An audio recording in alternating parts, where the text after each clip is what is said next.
Feel the real fear with us. প্রিয় listeners, আসসালামু আলাইকুম। ঈদ মোবারক। Feel the real fear with us. দেশ ও দেশের বাইরে যেখান থেকে আফনান দ্য হরর ওয়ার্ল্ডের আজকের ঈদ স্পেশাল এপিসোডের দ্বিতীয় আয়োজনের সাথে যুক্ত হচ্ছেন বা পরবর্তীতে হবেন, সকলকে জানাচ্ছি শুভেচ্ছা ও ভালোবাসা। আশা করি সবাই ভালো আছেন, সুস্থ আছেন। প্রিয় লিসেনার্স, ঈদের আনন্দ সকলের মাঝেই ছড়িয়ে পড়ুক। আশা করি সবাই খুব ভালো মতো ঈদ কাটিয়েছেন। তবে যারা ভালো মতো ঈদ কাটাতে পারেননি, যেমন অনেকেই হসপিটালের বেডে শায়িত আছেন, অনেকেই অসুস্থ রয়েছেন, অনেকেই পরিবার পরিজন ছেড়ে অনেক অনেক দূরে রয়েছেন, তাদের ঈদ আনন্দ কিন্তু আমাদের মতো না। তাদের জন্য আমরা দোয়া করি, অসুস্থরা সুস্থ হন আল্লাহর রহমতে, আর যারা দূরে রয়েছেন তারাও তাড়াতাড়ি পরিবারের কাছে ফেরত আসুন। প্রিয় লিসেনার্স, আজকের এই এপিসোডে আমরা 7টি ঘটনা প্রচার করব। বড়, মাঝারি, ছোট সব মিলিয়েই আজকের এই এপিসোড থাকছে। বড়, মাঝারি, ছোট বলতে বোঝাচ্ছি ঘটনার ডিউরেশনের কথা। আজকে এতটুকু বলতে পারি, 3 ঘন্টার উপরে আজকের এই এপিসোডটি যাবে ইনশাল্লাহ। সুতরাং বুঝতেই পারছেন বেশ বড় একটি এপিসোড হতে যাচ্ছে।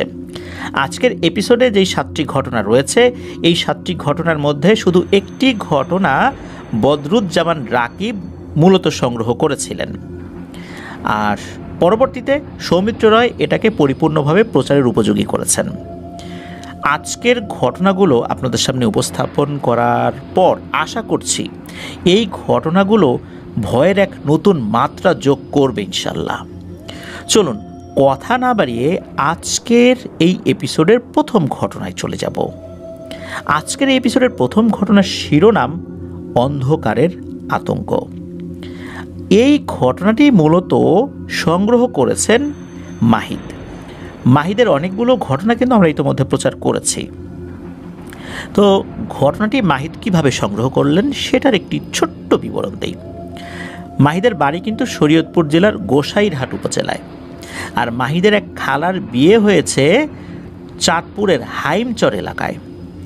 তো এই কিছুদিন আগেই মাহিদ হাইমচরে গিয়েছিলেন খালার বাসায়, আত্মীয় স্বজনরা মিলেই সেই বাড়িতে গিয়েছিলেন।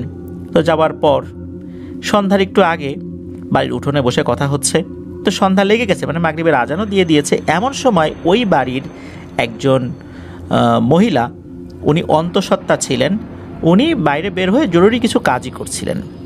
তো মাহিদের খালু, উনি মোটামুটি মধ্যবয়স্ক একজন ভদ্রলোক, তো উনি তখন ওই মহিলাকে ধমক দেন। ধমক দিয়ে বলেন, নেই, তুমি এই সময় এখন বাইরে বের হইছো কেন?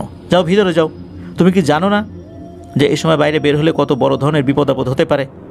আমাদের এলাকায় এর আগে কত সমস্যা হয়ে গেছে, এটা তো জানো। তারপর এখন বের হয়েছে কেন? যাও যাও যাও, ভিতরে যাও। ওই মহিলাটি তাৎক্ষণিক ভেতরে চলে গেলেন। তো ওখানে মাহিদও বসা ছিল। মাহিদের খালুকে জিজ্ঞেস করেন, খালু এই সময় বের হলে কি বিপদ? তখন মাহিদের খালু বলেন, বাবারে, তোমরা শিক্ষিত মানুষ, এগুলো তো বিশ্বাস করতে চাইবা না। এই সময় বের হলে বিভিন্ন ধরনের সমস্যা হতে পারে, আর আমরা যে এলাকায় থাকি এই এলাকাটা তো বেশ প্রত্যন্ত এলাকা। না, আসলেই তাই। মাহিদ যেটা বলেছেন সেটা হচ্ছে যে হাইমচরের ওই এলাকায় এখনও অনেক জায়গায় বিদ্যুৎ পৌঁছায় নাই, আর যেই বাড়িগুলোতে বিদ্যুৎ পৌঁছেছে অধিকাংশ বাড়িতে একদম নতুন সংযোগ দেওয়া হয়েছে। এখনও রাত নামলেই একদম নীরব হয়ে যায় ওই গ্রামটি। মাহিদের খালু বলতে থাকেন যে বিভিন্ন সময় এখানে অনেক ভয়ের ঘটনাই ঘটেছে, আর গর্ভবতী মহিলাকে কেন্দ্র করে অনেক আগে একটি ভয়ঙ্কর ঘটনা ঘটেছিল, যার সাক্ষী এখন অনেক মানুষ রয়েছেন।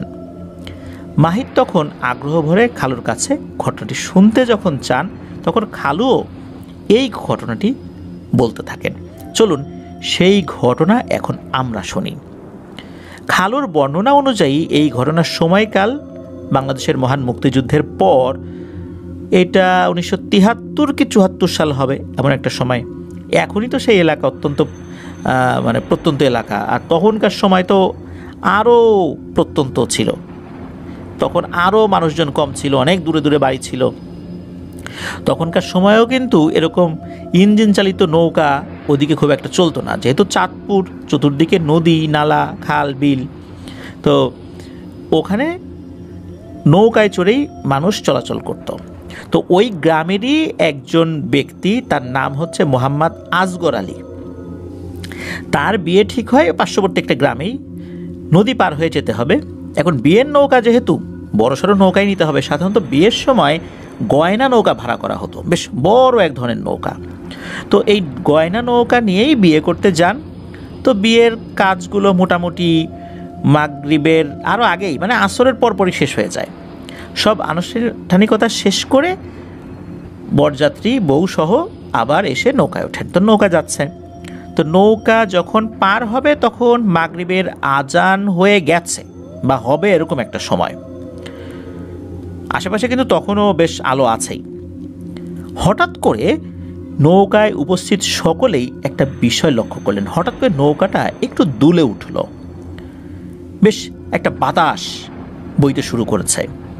একটু আগেও কিন্তু ওরকম কোনো বাতাস ছিল না, হঠাৎ করে এরকম দমকা বাতাস শুরু হয়ে গেল। আকাশে কোনো মেঘ নাই, কিচ্ছু নাই, ঘটনা কি? এ সময় তো এরকম বাতাস হওয়ার কথা না। নৌকাটা যখন দুলতে শুরু করলো সবাই একটু বিচলিতই হয়ে গেল আর কি। এর মধ্যে আরও একটা জিনিস ওনারা লক্ষ্য করলেন। হঠাৎ করে মনে হলো নৌকার উপর একটা কালো ছায়া এসে পড়েছে। কালো ছায়া কোথা থেকে আসলো এটা? ওনারা খেয়াল করলেন নৌকাটার বেশ উপরে একটা কালো মেঘের মতো। মেঘ তো আরও অনেক উপরে থাকে, কিন্তু না, এটা যে অনেক উপরে ছিল বিষয়টা এরকম না, এটা সাইজও অনেক বিশাল তাও না। ওই কালো মেঘের মতো জিনিসটা বেশ অন্ধকার, গুমোট অন্ধকার, কুচকুচে কালো। মেঘের রং কিন্তু এত কালো হয় না। এই জিনিসটা ওই নৌকার উপরে এসেছে। ওই জিনিসটা চলে যাচ্ছে, মানে মেঘ যেমন ভেসে ভেসে চলে যাচ্ছে, খুব দ্রুত গতিতে যাচ্ছে এরকমও না, খুব আস্তে আস্তে বিষয়টা এরকম না, মধ্যম গতিতে যাচ্ছে বিষয়টা এরকম না। মনে হচ্ছে নৌকা যেভাবে যাচ্ছে ওইটার সাথে সাথে ওইভাবে যাচ্ছে, আর ওইটারই ছায়া এসে পড়েছে ওই নৌকার উপরে। ওনারা এই জিনিসটা দেখে বলা বলি করতে থাকেন যে আচ্ছা, এই জিনিসটা কি আসলে, এটা কোত্থেকে এলো? এরকম তো আগে কখনো ওনারা দেখেন নাই। কিছুক্ষণের মধ্যে অবশ্য ওই জিনিসটা চলেও যায়, আস্তে আস্তে অন্যদিকে গিয়ে মিলিয়ে যায়। বিষয়টা ওনাদেরকে বেশ বিচলিতও করে, অবাকও করে। কারণ হচ্ছে যে এই ধরনের ঘটনা ওনারা আগে কখনো দেখেননি। হঠাৎ করে বাতাস হওয়া, তারপর এই ধরনের মেঘের আনাগোনা, মেঘ বলা যাবে না, এটা যে আসলে কী ছিল ওনারাও বুঝতে পারেন নাই। তো যাই হোক, আসগর আলী উনি তো বিয়ে করে নিয়ে চলে আসছেন, এরপর সব কিছু স্বাভাবিক। তো যাই হোক, এরপরে বেশ ভালোই চলছিল। 3-4 মাস পর আসগর আলীর স্ত্রী, যার নাম হচ্ছে মোমেনা বেগম, এই মোমেনা বেগম উনি অন্তঃসত্ত্বা হন। এরপরে সব কিছু স্বাভাবিকই চলছিল, কোনো সমস্যা নাই। কিন্তু একটা ব্যাপার উনি ফিল করতে থাকেন, সেটা হচ্ছে যে এই যে মোমেনা বেগম, উনি গর্ভকালীন অবস্থায় কিছু তো জটিলতা থাকেই, খাওয়া দাওয়ার অসুবিধা, তারপরে বিভিন্ন ধরনের জটিলতা থাকে। কিন্তু উনি মনে হচ্ছে বেশ বেশি জটিলতা উনি ফিল করছেন। উনি খাওয়া দাওয়া করতে পারছেন না, অসুস্থ থাকেন, বেশ অনেক ধরনের সমস্যা। তো গ্রামের মহিলারা বলেন যে এই অবস্থায় এরকম সমস্যা হতেই পারে। কিন্তু ওনার যে সমস্যাগুলো ছিল, এই সমস্যাগুলো 8-10টা সাধারণ মহিলার মতো ছিল না। উনি কোনোভাবেই খেতে পারতেন না। তো অনেকে বলেন যে এরকম তুমি যদি খেতে না পারো তাহলে তোমার গর্ভের সন্তানের তো অনেক ক্ষতি হয়ে যাবে। কিন্তু তারপরও উনি আসলে ওভাবে খেতে পারতেন না। যাক, এরকম বেশ কিছু সমস্যা ওনার মধ্যে ছিল। এরকম দিন যেতে থাকে।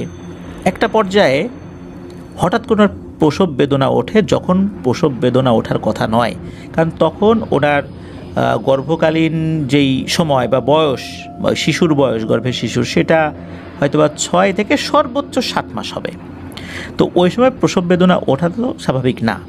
তারপর অনেক সময় কিন্তু সন্তান ভূমিষ্ঠ হয়, কিন্তু সেটা ইম্যাচিউরড বেবি হয়, অপরিপক্ক বাচ্চা।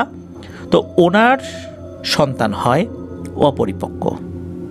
কিন্তু অপরিপক্ক হওয়ার পরেও তার হাত পা, চোখ, মুখ এগুলো দেখে আসলে মনে হচ্ছিল না যে বাচ্চাটা অপরিপক্ক। আর বাচ্চাটাকে যখন একটু উল্টেছে, মানে বাচ্চা হওয়ার পর তো তাকে পরিষ্কার পরিচ্ছন্ন করানো, বেশ কিছু কাজ থাকে। ওখানে যারা উপস্থিত মহিলারা ছিলেন তারা একটা জিনিস দেখে অবাক হয়ে যান, কিছুটা ভয়ও পান। সেটা হচ্ছে বাচ্চার পিঠে এক ধরনের লাল টাইপের চিহ্ন। এটা আসলে কি চিহ্ন, এখানে কি লেখা? ওখানে যে মহিলারা ছিলেন কেউ কেউ অল্প কয়েক ক্লাস পড়েছেন, কেউ 1, 2, 3 এরকম হয়তো বা পড়েছেন, কেউ কেউ আবার লেখাপড়া করেন নাই। কিন্তু যারাই পড়েছেন ওখানে বাংলায় পড়েছেন, অধিকাংশ ভদ্র মহিলারাই কিন্তু টুকটাক আরবি মানে কায়দা আমপারা এগুলো পড়তে জানতেন। তাদের কাছে কোনোটাই মনে হচ্ছিল না যে এটা আরবি লেখা বা বাংলা লেখা। এটাতে কোন ভাষায় লেখা এটা ওনারা বুঝতে পারছিলেন না। তো বাচ্চার পিঠে অদ্ভুত এক ধরনের চিহ্ন, এটা কি কোনো অক্ষর না কোনো চিহ্ন নাকি কোনো বিশেষ কিছু, এটা ওনারা বুঝতে পারছিলেন না। তো এটা বাড়ির সকলকে দেখানো হয়, তারাও তো বুঝতে পারছিলেন না। একজন হুজুরকে নিয়ে আসা হয়, তিনিও এটা দেখেন। তিনিও বেশ ভালো শিক্ষিত ছিলেন ওই সময়ের প্রেক্ষাপটে। আরবি, ফার্সি, উর্দু, বাংলা, ইংরেজি বেশ কয়েকটা ভাষায় ওনার পারদর্শিতা ছিল। তো উনিও এটা বুঝতে পারছেন না যে এটা আসলে কি ধরনের চিহ্ন। আর তখন তো আসলে ক্যামেরা ছিল না যে ছবি তুলে ইন্টারনেট সার্চ দেবে, এই উপায়ও নাই। সুতরাং এটা একটা রহস্য সৃষ্টি করে। বেশ কয়েকদিন বেশ স্বাভাবিক যেতে থাকে, কোনো সমস্যা নাই। তো এই যে আসগর আলী মিয়া আর মোমেনা বেগম, তাদের যে ঘরটা ছিল, এই ঘরের আসলে ছাদটা ছিল হচ্ছে সোন দিয়ে তৈরি, ভি শেপের মতো। যেই ছাদগুলো আছে অনেকে দেখেছেন সোনের বাড়ি, ওই রকম, মানে মাঝখানটা বেশ উঁচু। ওনারা এক রাত্রে ঘুমিয়ে আছেন, মাঝখানে শিশু বাচ্চা, ওই বাচ্চার নাম রাখা হয়েছে হচ্ছে নূর। এখানে একটা বিষয় বলে রাখা ভালো, এখানে যেই নামগুলো আমরা ব্যবহার করছি কোনোটাই ছদ্মনাম না, সবগুলোই আসল নাম। বাচ্চার বাবার নাম আসগর আলী মিয়া, আর বাচ্চার মায়ের নাম হচ্ছে মোমেনা বেগম, আর বাচ্চার নাম হচ্ছে নূর। তো নূরকে মাঝে রেখে আসগর আলী মিয়া এবং পাশে মোমেনা বেগম শুয়ে আছেন, মানে বাচ্চার মা বাবা দুই পাশে শুয়ে আছেন। অনেক রাত্রে বাচ্চার মায়ের হঠাৎ করে ঘুম ভেঙে যায়। আর সে একদম নবজাতক বাচ্চা, শিশু বাচ্চার মায়েদের ঘুম কিন্তু একটু কমই থাকে, কারণ বাচ্চা অনেক সময় নড়ে চড়ে ওঠে, অনেক সময় কাপড় চোপড় ভিজিয়ে ফেলে, সেগুলো পরিবর্তন করে দিতে হয়, তা নাহলে ঠান্ডা লেগে যেতে পারে। আর ওনাদের ঘরে একটা হারিকেন এক পাশে খুব আলতো করে জ্বালানো ছিল। হঠাৎ করেই নূরের মা মোমেনা বেগমের ঘুম ভেঙে যায়। ঘুম ভেঙে যাওয়ার পর উনি ওই আবছা আলোতে একটা ভয়ঙ্কর দৃশ্য দেখেন। সেটা হচ্ছে ওনার কাছে মনে হলো যে অনেক লম্বা একটা অবয়ব, যার মাথাটা একদম ওই সোনের যেই ছাদটা, ওই ছাদের ঠিক মাঝ বরাবর, জায়গাটা অনেক উঁচু না মাটি থেকে, ওই পর্যন্ত তার মাথাটা ঠেকেছে। কালো আলখেল্লা পরা না শাড়ি পরা, এটা কি পুরুষ না মহিলা এটা বুঝতে পারেন নাই। তো ওই জিনিসটা নূরকে কোলে নিয়েছে। উনি এটা দেখার সাথে সাথে প্রচণ্ড জোরে দিয়েছেন এক চিৎকার। চিৎকার দেওয়ার সাথে সাথে পাশে থাকা নূরের বাবা আসগর আলী মিয়া সে ঘুম থেকে উঠে গেছে। এই কি হয়েছে, কি হয়েছে? তখন নূরের মা বলছেন, এই নূরকে কে যেন কোলে নিছে।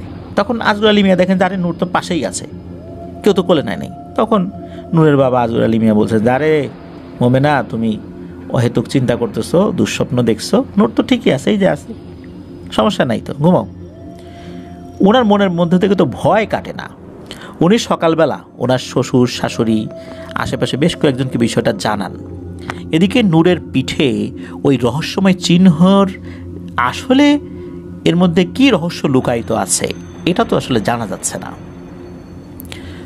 ওই ঘটনার এক রাত কি 2 রাত পরে ঘটে আর একটা ভয়ঙ্কর ঘটনা।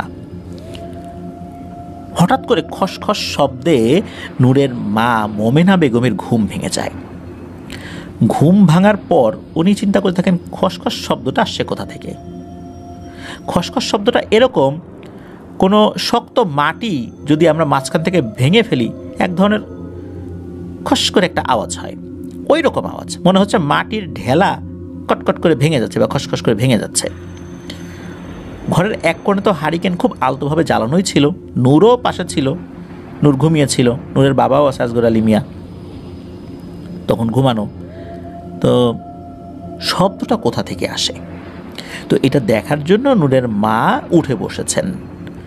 বসার পর একটা ভয়ঙ্কর দৃশ্য দেখেন, সেটা হচ্ছে ওনাদের ঘরের ঠিক মাঝ বরাবর একটা জায়গা মনে হচ্ছে কেউ নিচ থেকে ফুঁড়ে বের হচ্ছে, ওখান দিয়ে নিচ থেকে উপর দিকে ধাক্কা দিচ্ছে, মাটি ভেঙে যাচ্ছে কটকট করে।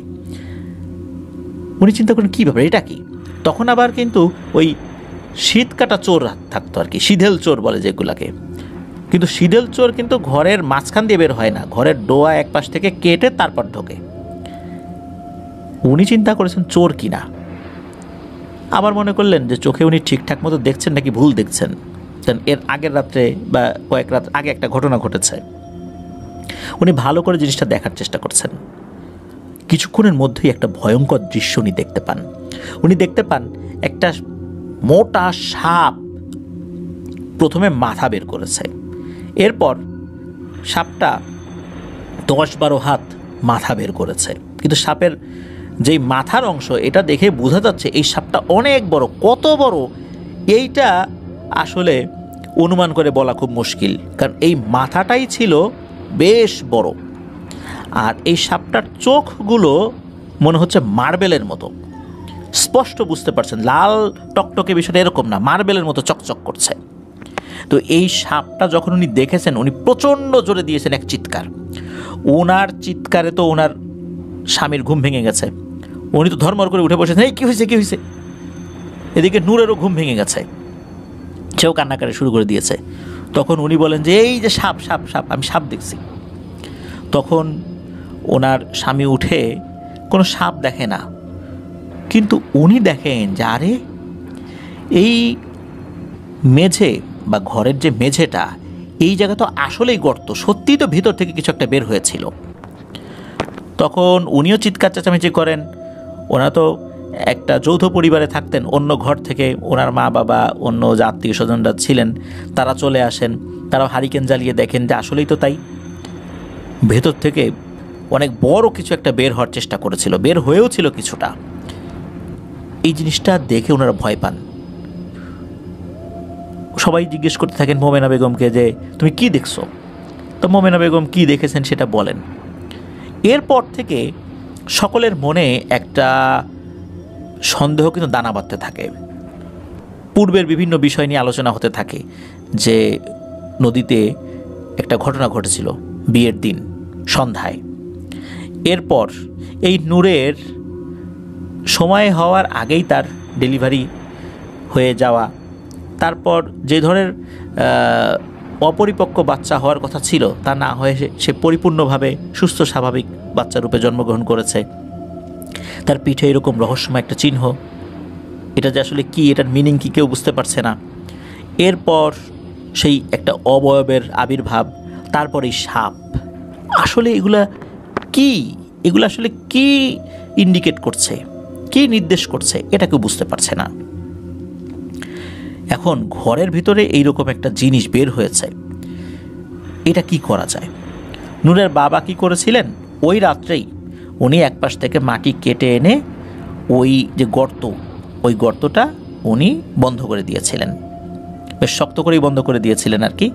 আর ওই জিনিসটা আসলে কত ভেতর দিয়ে এসেছিল এটা বুঝতে পারেন নাই, তবে এতটুকু বুঝতে পেরেছিলেন এইটা মাটির অনেক গভীর থেকে বের হয়েছে। এই বিষয়টা কিন্তু তাদের সকলের মধ্যে ভয়ঙ্কর একটা আতঙ্ক সৃষ্টি করে। সকালবেলা অনেকেই দেখতে এসেছিলেন, এই বিষয়টা জানাজানি হওয়ার পরে গর্ত তো ততক্ষণে বন্ধ হয়ে গেছে। তো এরকম ঘটনা কিন্তু ঘটছে। এর অল্প কিছুদিন পর ঘটে আর একটা ঘটনা, বেশ অনেক রাত, তখন রাত আনুমানিক কয়টা, 1:30-2টা হবে এরকম আর কি। তখন তো ঘরে আর তাদের ঘড়ি ছিল না যে সময় দেখবে। হঠাৎ করে নূরের গায়ে নূরের মা মোমেনা বেগমের হাত পড়ে। হাত পড়ার সাথে সাথে মোমেনা বেগম চমকে ওঠে, আরে নূরের শরীরে তো প্রচণ্ড জ্বর, এত জ্বর। এরপর উনি বাচ্চাটাকে কোলে নেন, কোলে নিয়ে উনি একটু পিঠ চাপড়ে দিবেন বা এরকম কোনো একটা কাজ করবেন, বাচ্চাকে জ্বর হওয়ার পর ওই যে শরীর মুছিয়ে দিতে হয় না, এরকম করে কাজ করবেন। সেটা করতে গিয়ে একটা দৃশ্য দেখেন, সেটা হচ্ছে যে এই বাচ্চার পিঠে একটা চিহ্ন ছিল, এটা মনে হচ্ছে হালকা লাল রঙে জ্বলজ্বল করছে, খুব বেশি না, হালকা। এটা দেখার পর উনি তো বেশ ভয় পেয়ে যান। আসলে ব্যাপারটা কি, এরকম জ্বলছে কেন? মনে হচ্ছে স্কিনের নিচে খুব সফট এক ধরনের লাইট রয়েছে যেটা জ্বলে উঠেছে, যেটা খুব বেশি আলো ছড়াচ্ছে না, তবে ওটা যে জ্বলছে এটা বোঝা যাচ্ছে। অনেক সময় হয় কি, আমরা রেডিয়াম ধাতুর কোনো জিনিস ব্যবহার করি না, রাতের বেলা সেটা জ্বলে ওঠে, আলোর কাছে থাকার পর যদি আলো হঠাৎ করে বন্ধ হয়ে যায় সেটা জ্বলতে থাকে। সেটা যে অনেক আলো ছড়ায় বিষয়টা এরকম না, কিন্তু জ্বললে বোঝা যায়, ওই রকম জ্বলছিল। এদিকে বাচ্চার প্রচণ্ড জ্বর। ওই রাত্রে আর কী করবেন, সকাল হলেই তারা কবিরাজ খোঁজার চিন্তা করেন, কারণ গ্রামে তো ওই সময় এরকম ডাক্তার পাওয়া যেত না। কবিরাজের ঝাড়ফুঁক, জড়িবুটির চিকিৎসা, এগুলোর প্রতি তারা নির্ভরশীল ছিলেন। ওই গ্রামে একজন পাগল টাইপের মহিলা থাকতেন। ওই মহিলা যে মানে বদ্ধ উন্মাদ বিষয়টা এরকম না, উনি বিভিন্ন ধরনের অদ্ভুত টাইপের রিচুয়াল করতেন।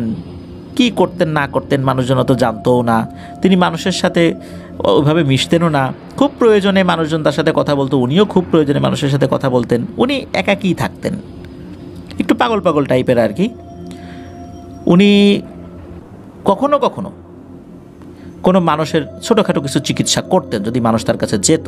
মানুষের সাথে যে খারাপ ব্যবহার করতেন বিষয়টা এরকম না, স্বাভাবিক ব্যবহারই করতেন, তবে ওনার আচার আচরণ পাগলামি স্বভাবের ছিল আর কি। এই জন্যে সবাই তাকে অনেকটা পাগল মনে করতেন, পুরো পাগল না, আধা পাগল টাইপের এরকম আর কি। তো ওই বাড়ির সদস্যরা বললেন যে ওই মহিলা তো একটু কবিরাজ টাইপের, ওর কাছে চলো নূরকে নিয়ে যাই। তো নূরের মা নূরের দাদিকে সাথে নিয়ে ওই মহিলার বাড়িতে গেছেন। তো ওই মহিলার বাড়িতে যাওয়ার পর দূর থেকে বসে, তোরা কী জন্য আসছিস? বলে যে আমার বাচ্চাটার খুব জ্বর, তুমি একটু দেখো, একটু ঝাড়ফুঁক করে দাও, কোনো ওষুধ টষুধ থাকলে দাও, গাছগাছালি কোনো ওষুধ। বলে নিয়ে আয় আমার কাছে। নিয়ে আসার পর নূরের মা বলছে যে দেখো তো আমার বাচ্চার পিঠে এই যে চিহ্নটা, এটা আসলে কিসের চিহ্ন? দেখো তো, এটা জ্বলতেছে, এটা নিয়ে আমরা তো আসলে খুব চিন্তায় আছি, আমরা তো কেউ বুঝতে পারতেছি না এটা দ্বারা আসলে কি বোঝাচ্ছে, আর বাচ্চার পিঠে এরকম চিহ্ন আসলো কিভাবে? যখনই ওই মহিলা কবিরাজ ওই চিহ্ন দেখেছে, সাথে সাথে চিৎকার দিয়ে উঠেছে, ওরে বাপরে, এই সরা সরা, তোর বাচ্চা সরা, এক্ষুনি এই বাচ্চা আমার বাড়ির সীমানা থেকে বের কর, খবরদার আমার কাছে আসবি না, তোর বাচ্চাটা নিয়ে যা, নিয়ে যা, ওরে বাবা রে, সরা সরা সরা। মনে হচ্ছে ওই মহিলা চিহ্ন দেখে প্রচণ্ড রকমের ভয় পেয়েছেন, আর তাড়াতাড়ি ওখান থেকে তাদেরকে চলে যেতে বলছেন। তারা তো অবাক যে উনি তো কখনো কারোর সাথে এরকম ব্যবহার করে না, একটা ছোট বাচ্চাকে নিয়ে আসলাম, জ্বরে আক্রান্ত, কই চিকিৎসা করবে, উল্টো দূর দূর করে তাড়িয়ে দিচ্ছে, এটা তো ঠিক না। এখন ওই মহিলা দ্রুত তাদেরকে ওই বাড়ির ত্রিসীমানা থেকে বের করে দেন। মহিলাকে খুব আতঙ্কগ্রস্ত দেখা যাচ্ছিল, মনে হচ্ছে উনি মারাত্মক ভয় পেয়েছেন। আর এই যে নূরের মা এবং নূরের দাদি, তারা তো বুঝতে পারছেন আসলে ঘটনাটা কি। তারা চলে আসেন, আসার পরে বলছেন যে উনি এরকম একটা আচরণ করলো আমাদের সাথে, কি হয়েছে সেটাও বললো না, ঝাড়ফুঁকো করলো না, আসলে ব্যাপারটা কি? তখন বাচ্চার পিঠের ওই চিহ্নটা তাদেরকে আরও বেশি ভাবায়। তবে গ্রামে জ্বরের ক্ষেত্রে যেই ধরনের চিকিৎসা ছিল আর কি, নূরের দাদি, নূরের মা, আরও যারা ছিলেন আশেপাশে, ওনারা চেষ্টা করেছেন নূরের জ্বরটা কমানোর জন্য। মোটামুটি সন্ধ্যা নাগাদ জ্বরটা কিছুটা কমেও আসে। আর কমে আসার পর ওই যে পিঠের যেই উজ্জ্বল আকার ধারণ করেছিল চিহ্নটা, ওটাও আস্তে আস্তে কমে আসে, স্বাভাবিক হয়ে আসে আর কি। ওই রাত্রে নূরের মা একটা স্বপ্ন দেখেন। নূরের মা মোমেনা বেগম স্বপ্নের মধ্যে দেখেন তার বাচ্চাটা হেঁটে হেঁটে কোথায় যেন যাচ্ছে। এই নূর হেঁটে হেঁটে কোথায় যাচ্ছে উনি সেটা ফলো করছেন। উনি দেখছেন তার বাচ্চাটা হেঁটে হেঁটে ওই যে মহিলা কবিরাজ সকালবেলা যে বাড়িতে তাকে নিয়ে যাওয়া হয়েছিল ওখানে গিয়েছে। ওখানে যাওয়ার পর নূর লাফিয়ে ওই মহিলার কোলে উঠে ওই মহিলার গলা চেপে ধরেছে, আর মহিলা ছোটার জন্য চিৎকার চেঁচামেচি করছে যে আমাকে ছেড়ে দে, আমাকে ছেড়ে দে, আমাকে মারিস না, আমাকে মারিস না, কে কোথায় আসো, আমাকে বাঁচাও, আমাকে মেরে ফেললো, এরকম চিৎকার করছে। এরকম দেখতে দেখতেই আসলে ঘুম ভেঙে যায় ওনার। ঘুম ভেঙে দেখেন যে নূর পাশেই আছে, এখন জ্বর অনেকটাই কমে গেছে, স্বাভাবিক আছে। পরের দিন সকালবেলা লোক মুখে জানতে পাওয়া যায় যে ওই যেই মহিলা গতদিন সকালবেলা নূরকে নিয়ে যাওয়া হয়েছিল যে মহিলার কাছে, ওই মহিলাটা মারা গেছে। মহিলাটা কেন মারা গেছে এটা বোঝা যাচ্ছে না, শরীরে কোনো আঘাতের চিহ্নও নাই, মনে হচ্ছে কোনো কিছু দেখে সে ভয় পেয়েছে। আর ওই মহিলার ওরকম তো কোনো আত্মীয় স্বজন ছিল না, উনি টুকটাক জাদুটোনা করতেন, কবিরাজি করতেন, এটা সকলেই জানতো। তো এই মহিলার মৃত্যুটা কেন হলো সবাই চিন্তা করেন ওই যে জিনভূত ডাকে, জিনভূতে এসে মনে হয় মেরে ফেলছে। এটা নিয়ে আসলে কেউ ওইভাবে মাথা ঘামায় না। তবে মহিলার মৃত্যুর পর নূরের মা মোমেনা বেগম অনেকের কাছেই ওই রাত্রে দেখা ওই স্বপ্নের কথাটা খুলে বলেন যে আমি তো এরকম স্বপ্ন দেখছি, আমি দেখলাম নূর এইভাবে গিয়ে ওই মহিলার গলা চেপে ধরেছে, তবে মেরে ফেলা দেখি নাই, তবে গলা চেপে ধরেছে এটা আমি দেখেছি। তখন অনেকে বলেন যে আসলেই তো বিষয়টা রহস্যময়। নূরকে আগের দিন বের করে দিল, চিকিৎসা করলো না, হঠাৎ করে তাকে দেখেই ভয় পেল, আবার তুমি এই স্বপ্ন দেখলা, আবার স্বপ্ন দেখার পরপরই সকালবেলা তার মৃত্যুর খবর। এর মধ্যে আসলে কোনো যোগসূত্র নেই তো। সকলে কিন্তু বিষয়টা ভাবেন, কিন্তু আসলে এটা জাস্ট ভাবা পর্যন্ত, আলোচনা পর্যন্তই। আসলে ব্যাপারটা যে কি এটা কেউ বুঝতে পারছে না। মহিলা কবিরাজের মৃত্যুর পর চারদিকে বিষয়টা নিয়ে কানাঘুষা শুরু হয়ে যায় যে এখানে নূরের কোনো একটা নিশ্চয়ই রহস্যময় ব্যাপার রয়েছে, কিন্তু কি সেটা, এটা তো উদ্ঘাটন করতেই হবে। আর নূরের সাথে তো বিভিন্ন ধরনের ভয়ের ঘটনা ঘটে চলছিল। নূরের বাবা বেশ কয়েকজন লোকের সাথে কথা বললেন, তখন একজন হুজুরের খোঁজ পাওয়া যায়। সেই হুজুরের বাড়িটা ছিল ওই গ্রাম থেকে বেশ কয়েক গ্রাম পরে, কিন্তু নদী টদি পার হয়ে যেতে হবে, অনেকটা পথ হাঁটতে হবে।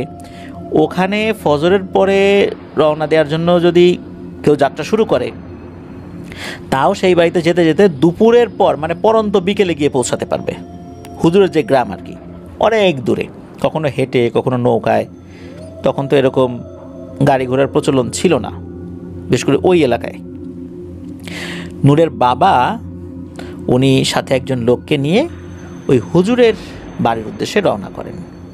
তো যথারীতি উনি ওই পরন্ত বিকেলেই পৌঁছান। পৌঁছানোর পর সব কথা হুজুরকে খুলে বলেন। এখন পর্যন্ত যা যা হয়েছে, ওই যে নৌকার ঘটনা থেকে শুরু করে নিয়ে এই যে মহিলা কবিরাজের মৃত্যু পর্যন্ত, বাচ্চার পিঠে এই যে দাগ, রহস্যময় একটা দাগ, এটাও খুলে বলেছেন আর কি। তো হুজুর এগুলো শোনেন, ওনার কাছেও বিষয়টা খুব রহস্যময় লাগে। উনি বলেন যে ঠিক আছে, আপনারা আসছেন, বিশ্রাম করেন, আজকে রাত্রে কীভাবে যাবেন, অনেক তো বেলা হয়ে গেছে আপনারা আসতে আসতেই, এখন রওনা দিয়েও তো আপনারা বাড়িতে পৌঁছাতে পৌঁছাতে সেই সকাল হয়ে যাবে, প্রতিমধ্যে অনেক বিপদ হবে, নৌকা পাবেন না। আজকে রাত্রে আমাদের বাড়িতে থাকেন, কালকে সকালে আপনারা বাড়িতে চলে যান।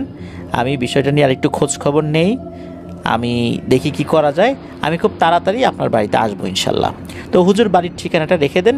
ওই রাত্রে নূরের বাবা এবং সাথে যিনি গিয়েছিলেন ওই বাড়িতে থাকেন, হুজুরের আতিথেয়তা গ্রহণ করেন। পরদিন সকালবেলা বিদায় নিয়ে চলে আসেন। হুজুর কথা দেন যে উনি আসবেন। তো চলে আসার পরে মোটামুটি ওই রাত্রে, যেই রাত্রে নূরের বাবা বাইরে ছিল, ওই রাত্রে কোনো সমস্যা হয়নি। এরপরে 1-2 রাতও কোনো সমস্যা হয়নি, স্বাভাবিক ছিল। তো হুজুর 2 দিন পর উনি 3 জন ছাত্র নিয়ে হাজির হন। কারণ হুজুর যখন রওনা দিয়েছেন ওনাকেও তো একটা দীর্ঘ পথ পাড়ি দিয়ে আসতে হবে। তো উনি আস্তে আস্তে একদম পরন্ত বিকেল মানে মাগরিবের কিছুক্ষণ আগে এসে পৌঁছান। তো উনি আসেন, আসার পর হাত মুখ ধোন, বিশ্রাম করেন, হালকা নাস্তা পানি করেন। এরপরে মাগরিবের নামাজের পর উনি ওই বাড়িটা একটু ঘুরে দেখেন। ঘুরে দেখার পর উনি এশার নামাজ পর্যন্ত অপেক্ষা করেন। এশার নামাজের পর উনি নূরের উপর কোনো জিনের প্রভাব আছে কি না সেটা পরখ করার জন্য, বা কোন জিনের প্রভাব রয়েছে সেটা পরখ করার জন্য ওই জিনটাকে হাজির করার চেষ্টা করেন। এখন নূর তো একদম শিশু বাচ্চা, কয়েক মাসের বাচ্চা, তার উপর তো কোনো জিন হাজির করা সম্ভব নয়, তাহলে তো বাচ্চা মারা যাবে। হুজুরের সাথে থাকা 3 জন স্টুডেন্টের মধ্যে একজন, যার ছিল তুলা রাশি, তার উপর জিন হাজির করার চেষ্টা করেন। অনেকক্ষণ চেষ্টা করছেন, কাজ হয় না। হুজুরও ক্লান্ত হয়ে গেছেন। কাজ না হতে হতে একদম শেষ দিকে এসে হঠাৎ করে মনে হলো বাড়ির চারদিকে ঝড় শুরু হয়ে গেছে। হুজুর বুঝতে পারলেন এখন হাজির হবে।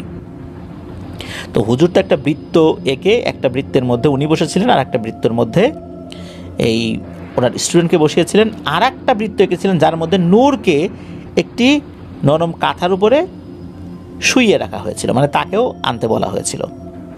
তো এরকম যখন বাতাস শুরু হয়েছে, হঠাৎ করে নূর কান্নাকাটি শুরু করে দেয়।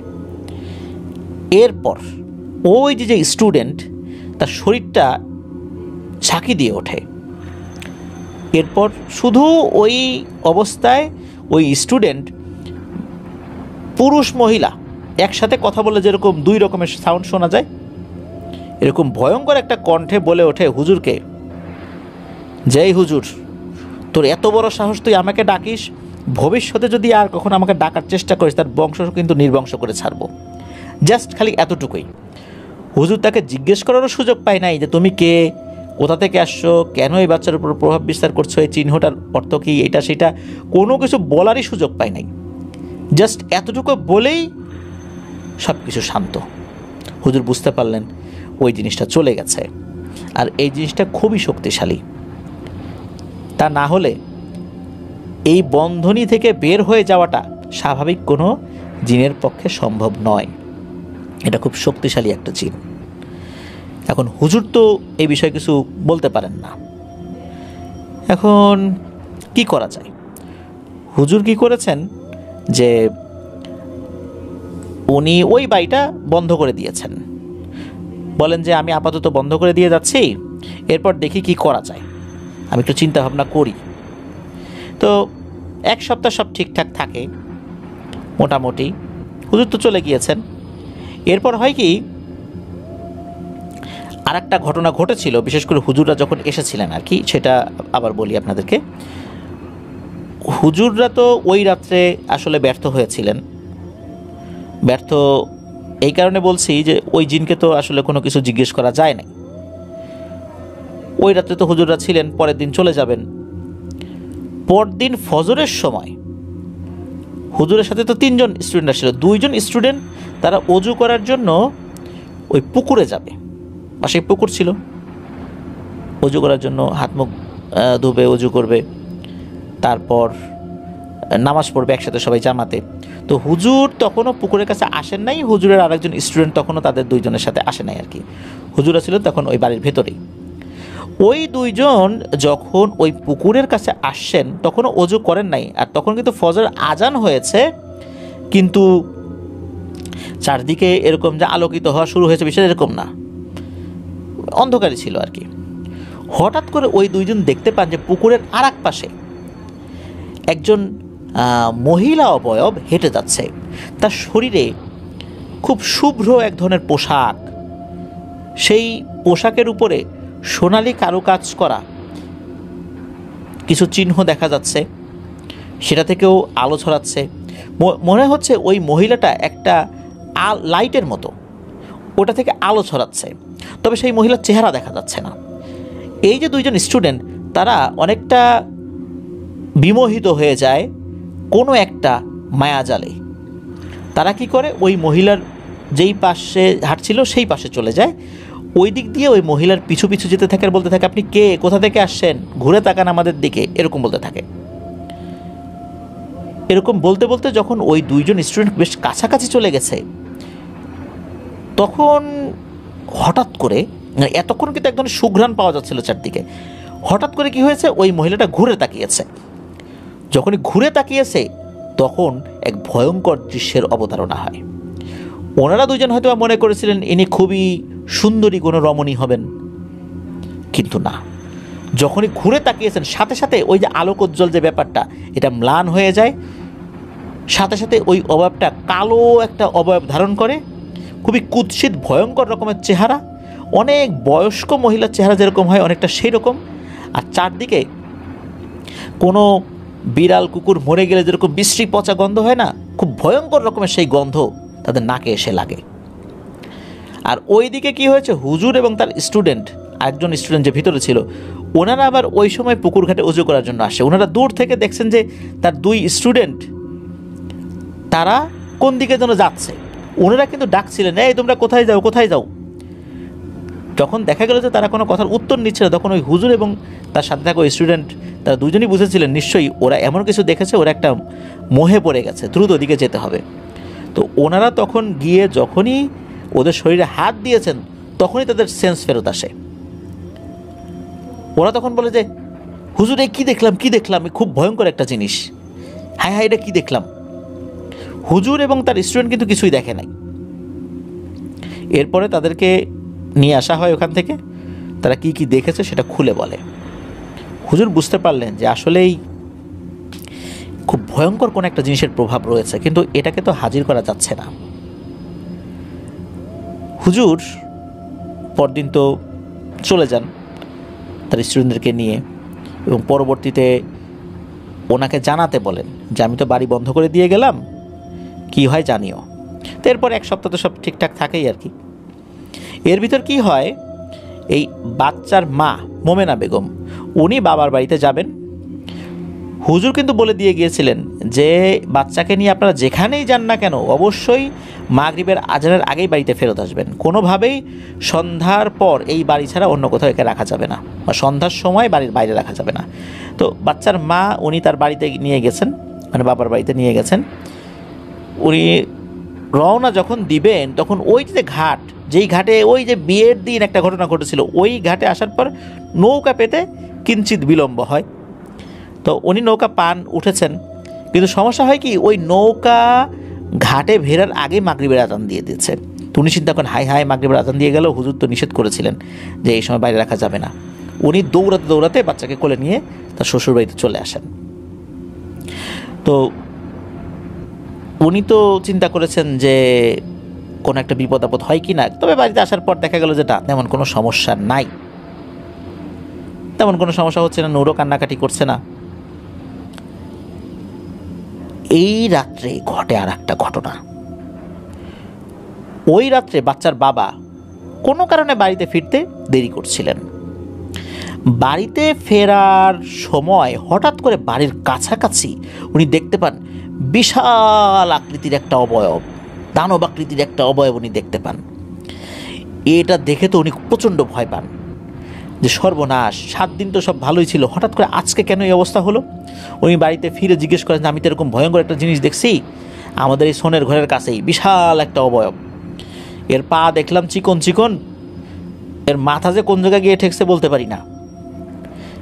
এমন কি ঘটলো যে এটা হঠাৎ করে ফেরত আসলো, কি করছিলা? তখন নূরের মা বলে যে আজকে তো এই নূরের নানা বাড়ি থেকে ফিরতে ফিরতে আমার দেরি হয়ে গেছে, এই জন্য মনে হয় এই জিনিসটা আবার ফেরত আসে। নূরের বাবা বলে সর্বনাশ, তুমি কি করছো? হুজুর না বারবার নিষেধ করে গেল সন্ধ্যার সময় বা সন্ধ্যার পরে ওকে বাইরে না রাখতে, তুমি ওই রাত্রে থাকতা ওখানে, তোমার বাড়িতেই থাকতা, ফেরত আসতে গেলা কেন এই সময়ে? এই যে এখন কি হবে, এখন কি করব? তো এদিকে কি হয়, নূরের বাবা সিদ্ধান্ত নেন তিনি আবার সেই হুজুরের বাড়িতে যাবেন, ওনাকে খবর পাঠাবেন যে এই ব্যাপার। উনি বলেছিলেন যে পরে কোনো সমস্যা হলে তাকে যেন জানানো হয়। তো দূরত্ব তো আমরা শুরুতেই বলেছি যে যেতে যেতে প্রায় পরন্ত বিকেল হয়ে যায়, ফজরের পরে রওনা দিলেও পরন্ত বিকেলে গিয়ে পৌঁছাতে হয়। তো ওই দিন আবার হুজুরের কাছে উনি অন্য লোক পাঠিয়েছিলেন। তো সেই লোক সেখানে গিয়েছেন। তো যাওয়ার পর জানা যায় যে হুজুর একটা জরুরি কাজে এক রুগী দেখতে পাশের একটি এলাকায় গিয়েছেন, তবে উনি কয়েকদিনের জন্য গিয়েছেন, কয়েকদিন পরে ফেরত আসবেন। তখন ওই লোকটি খুব ভালো করে বলে যায় যে উনি আসার সাথে সাথে যেন এই এলাকায় আসে, উনি এই রুগীকে চেনে খুব ভালো করেই, যেন অবশ্যই আসে। তো ওই রাত্রে তো ওনারা ফেরত আসার কোনো সুযোগ ছিল না, ওই রাত্রে ওখানে থেকে পরের দিন উনি রওনা দিয়েছেন। আর হুজুর যেহেতু কয়েকদিনের জন্য বাইরে বেরিয়েছেন, ওই রাত্রে হুজুরের আসারও কোনো সম্ভাবনা ছিল না।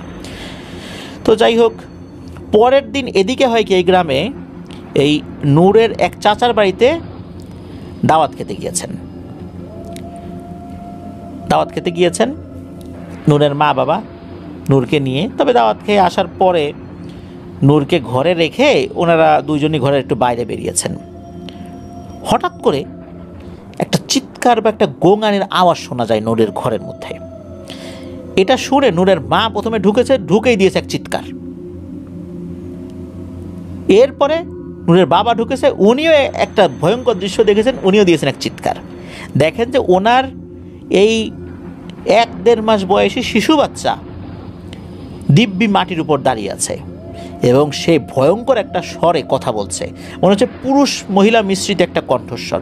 সে বলছে যে দাওয়াত খেতে গেছিলা, কেন গেছিলা, আমাকে একা রেখে কেন গেছিলা, আমার খেতে ইচ্ছা করে না? এইটা শোনার সাথে সাথে মা বাবা দুইজনই দিয়েছেন এক চিৎকার চেঁচামেচি করছেন। লোকজন চলে আসছে, তবে লোকজন এসে দেখে যে নূর স্বাভাবিকভাবে বিছানায় শুয়ে আছে। তো এই ঘটনা ঘটার পর বুঝতে পারলেন যে ভয়ঙ্কর কোনো কিছুর আবির্ভাব ঘটছে বা ঘটে গেছে, কিন্তু এটা এখন স্বাভাবিক পর্যায়ে কিভাবে নেওয়া যাবে, এটার সমাধানটা কি? এর তো কোনো সমাধান হচ্ছে না। তো ওই রাত আর কোনো কিছু হয়নি। এদিকে হুজুরের অপেক্ষায় আছেন, হুজুর কবে আসবেন, হুজুর কবে আসবেন, এরকম অপেক্ষায় আছেন। তো পরের দিন রাতের বেলা আর একটা ঘটনা ঘটে। সেটা হচ্ছে যে রাতে তখনও যে তারা ঘুমিয়ে গেছেন বিষয়টা এরকম না, নূর তখন ঘরেই শোয়ানো, ঘরের ভিতরে হারিকেন ছিল। হঠাৎ করে ঘরের ভেতর থেকে আবারও গোঙানির একটা আওয়াজ আসছে। গোঙানির আওয়াজ আসার পর নূরের মা ঘরের ভিতরে ঢুকেছেন, ঢুকে উনি চিৎকার দিয়েছেন। ওনার চিৎকার শুনে নূরের বাবা ঘরে ঢুকছেন, ঢোকার পর তিনিও চিৎকার দিয়েছেন। দেখে যে তার বাচ্চাটা মাটির উপর দাঁড়িয়ে আছে, ওই যে গত দিনের মতো। আর ওই বাচ্চাটা মা বাবার উপর আক্রমণ করতে উদ্যত হচ্ছে এবং আক্রমণ করেও বসে। এত ছোট একটা বাচ্চা, শিশু বাচ্চা, নবজাতক শিশু বাচ্চা, এই বাচ্চা ভয়ঙ্কর স্বরে কথা বলছে এবং বলছে, তোদের সবগুলোকে আমি শেষ করে দিব। কি ভেবেছিস আমার সাথে পারবি? ওই হুজুর কিছু করতে পারবে? ওই হুজুরের বংশ আমি নির্বংশ করে দেব। ওই হুজুর কেন, ওর ওস্তাদ, তার ওস্তাদও কিছু করতে পারবে না। আমার সন্ধান পেতে পেতেই ওদের এক জীবন শেষ হয়ে যাবে। এই বলে আক্রমণ করতে উদ্যত হয়। এখন এই রকম একটা ভয়ঙ্কর দৃশ্য দেখে নূরের মা বাবা দুজনই নূরকে ওখানে রেখেই দৌড়ে ঘর থেকে বাইরে বের হয়ে আসে। নূরও বের হবে, এমন সময় তার বাবা সাহস করে গিয়ে ঘরের দরজা লাগিয়ে শেকল লাগিয়ে দেন। শেকল লাগানোর পর চিৎকার চেঁচামেচি শুরু করেন, আশেপাশের লোকজন চলে আসে। আসার পর কি হয়েছে বলে, এই অবস্থা। সবাই বলে দরজা খোলো। দরজা খোলার পর দেখা যায় যে নূর মাটিতে পড়ে আছে, সে ছটফট করছে। ওর মা দ্রুত বাচ্চাকে কোলে তুলে নেন। দেখা যাচ্ছে যে বাচ্চাটা খুব অসুস্থ, প্রচণ্ড জ্বর আসছে বলে মনে হচ্ছে। বাচ্চার কোনো সেন্স নাই। ওনারা ওনাদের মতো করে ট্রিটমেন্ট করেন। ভোরের দিকে বাচ্চাটার জ্ঞান ফেরে, একটু নড়াচড়া করে, এরপর আস্তে আস্তে শরীরটা দুর্বল হতে থাকে এবং শান্ত হয়ে যেতে থাকে। মায়ের কোলেই নূর মারা যায়। ওই দিন বাদ আসর হুজুর আসেন। হুজুর আসার পর সব কিছু শুনে দুঃখ প্রকাশ করেন এবং বলেন যে আমি বারবার বলেছিলাম যে বাচ্চাকে কোনোভাবেই সন্ধ্যার সময় বাইরে রাখা যাবে না, কেন এমনটা করলেন? আমি তো একটা বন্ধনী দিয়ে গিয়েছিলাম। আর এইটা এমন এক শক্তিশালী জিন, এইটা যে আসলে কোথা থেকে আসছে, কেন আসছে এটা জানি না। এটা কি পুরুষ না নারী তাও জানি না। আর এই চিহ্নটা যে কি এটাও বলতে পারি না। আমি এই চিহ্নটা কাগজে বেশ কয়েকজনকে এঁকে দেখিয়েছি, তারাও বলতে পারেন না যে এটা আসলে কি জিনিস। হুজুর উনি পরবর্তীতে তো ওনার বাড়িতে চলে যান। নূরের এই যেই ঘটনাটা, এই ঘটনাটা খুবই রহস্যময় একটা ঘটনা। আসলে কেন এত লোক বাদ দিয়ে নূরের মা বাবার বিয়ের ওই সময়ে, বিশেষ করে যখন তারা নদী পার হচ্ছিলেন, ওই সময় ওই ঘটনাটা কেন ঘটলো? নূরের অসময়ে যে জন্ম নেয় সেটা কেন ঘটলো? অসময়ে জন্ম নিয়েও তার স্বাভাবিক যে গঠন সেটা কেন থাকলো? এরপর যে চিহ্ন, ওই চিহ্নের রহস্যটা কি আজ পর্যন্ত কেউই বলতে পারে নাই। প্রিয় লিসেনার্স, এরকম একটা চিহ্নের কথা কিন্তু আমরা আমাদের আজকের এই এপিসোডের একটা ঘটনায় পাবো, একটা ঘটনার একটা অংশে পাবো। আসলে এগুলো কি? এগুলো রহস্যময় একটা জিনিস, যেটা রহস্য আসলে উদ্ঘাটন করা সত্যি দুরূহ ব্যাপার, আমাদের চিন্তার বাইরে। নূরের এভাবেই মৃত্যু হয়ে যায়। একটা ছোট্ট মাসুম বাচ্চা, নিষ্পাপ বাচ্চা, তার এভাবে মৃত্যু হয়ে যায়। কেনই বা নূরকে বলি বানানো হয়েছিল, কে এটা করেছিল, তার উদ্দেশ্য কী ছিল জানা যায়নি। মূলত এই ঘটনাটি মাহিদের খালু মাহিদকে বলেছিলেন। এক রহস্যময় ঘটনা, রহস্যাবৃত ঘটনা, এক অমীমাংসিত ঘটনা। প্রিয় লিসেনার্স, এরকম কিন্তু অনেক ঘটনা ঘটে যায়। এই কারণে যারা গর্ভবতী মহিলারা রয়েছেন তাদেরকে বিশেষ কিছু সতর্কতা অবলম্বন করার জন্য গ্রামের অনেক মহিলারা বলে থাকেন। আমরা অনেকে সেটাকে কুসংস্কার বলি, কিন্তু দেখা যায় যে এটা আপাতত দৃষ্টিতে কুসংস্কার মনে হলেও বেশ কিছু বিষয় থাকে যেটা তাদের অভিজ্ঞতার আলোকেই তারা বলে থাকেন। হ্যাঁ, এটা সত্য, অনেক কুসংস্কার রয়েছে, কিন্তু তাদের অভিজ্ঞতার আলোকেও কিন্তু অনেক বিষয় তারা বলে থাকেন যেটা আসলে মেনে চলা উচিত। আমরা শহরে যারা থাকি তারা এগুলো মানতে চাই না, কারণ এখানে তো নদী নাই, অনেক কিছু নাই, অনেক বড় বড় গাছপালা নাই। এখানে কি এগুলো ঘটে? হ্যাঁ, ঘটে। এখানেও হতে পারে, ভিন্নভাবে হতে পারে। এজন্য আমাদের সকলের উচিত সতর্ক থাকা। বিশেষ করে আমি আমাদের লিসেনারদেরকে বলবো যে আমাদের বাড়িতে যারা শিশু বাচ্চারা রয়েছে তাদের কাপড় যখন আমরা ধুবো, এটা কোনোভাবেই যেন সন্ধ্যার পরে বাইরে না থাকে, বারান্দায় না থাকে, বাইরে না থাকে। এটা যদি না শুকায় তাহলে ঘরে এনে রাখবো। আর একটা বিষয় হলো, বাচ্চার কাপড় ভিজিয়ে রেখে কোনো অবস্থাতেই সারা রাত ওয়াশরুমে রাখা যাবে না। শুধু বাচ্চাদের কাপড় না, নিজেদের কাপড়ও। এখানেও কিন্তু দুষ্টু জিনের প্রভাব পড়তে পারে। আল্লাহ আমাদেরকে হেফাজত করুন। ধন্যবাদ জানাচ্ছি মাহিদকে চমৎকার একটি রহস্যময় ঘটনা আমাদেরকে উপহার দেওয়ার জন্য। এই হাইমচরেই কিন্তু আরও বেশ কিছু ঘটনা ঘটেছিল যেটা মাহিদের মাধ্যমে আমরা পেয়েছিলাম। এক চোখা দানব, যার চোখ ছিল একটা, হাত ছিল একটা, পা ছিল একটা। এই ঘটনাটা কিন্তু অনেক আগে আমরা প্রচার করেছিলাম, এটা মাহিদি আমাদেরকে দিয়েছেন। এছাড়া মাহিদের অনেক ঘটনা কিন্তু আমরা প্রচার করেছি। ইনশাল্লাহ আশা করছি সামনে মাহিদ আরও অনেক ভয়ের ঘটনা আপনাদের হরর ওয়ার্ল্ডের লিসেনারদের জন্য পাঠাবেন, সংগ্রহ করবেন। প্রিয় লিসেনার্স, চলুন চলে যাব আমাদের এবারের এপিসোডের পরবর্তী আরও একটি নতুন ঘটনায়। প্রিয় লিসেনার্স, আসসালামু আলাইকুম।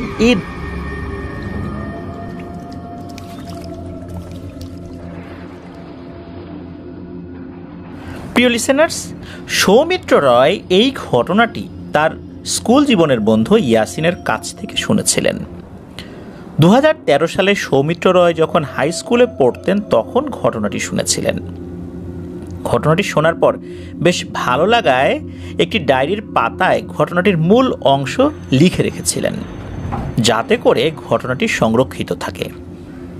চলুন মূল ঘটনায় চলে যাই। ইয়াসিন ওর নানা ভাইয়ের মুখ থেকে ঘটনাটি শুনেছিল। ঘটনাটি ঘটেছিল নওগাঁ জেলার নিয়ামতপুর উপজেলার কোনো একটি গ্রামে এবং ঘটনার আনুমানিক সময়কাল 1965 সালের আশেপাশে হবে। আর ঘটনাটি ঘটেছিল রাজ্জাক মিয়া নামের এক লোকের সাথে। এই রাজ্জাক মিয়া ছিলেন কৃষক। তখন ওনার পরিবারে ছিল ওনার বৃদ্ধ বাবা মা এবং ওনার স্ত্রী ও 2 সন্তান। ওনার নিজের অল্প কিছু জমি ছিল এবং উনি গ্রামের অন্যদের কাছ থেকেও কিছু জমি বর্গা নিয়ে চাষ করতেন। এর পাশাপাশি যখন কৃষিকাজের চাপ কম থাকতো তখন উনি অন্যান্য আরও বিভিন্ন ছোটোখাটো কাজ করতেন। এসব মিলিয়ে ওনার মোটামুটি চলে যেত আর কি। বর্ষাকালের এক রাত্রে রাজ্জাক মিয়া বাজারের লোকজনদের সাথে আড্ডা দিয়ে বাড়িতে ফেরত আসছিলেন।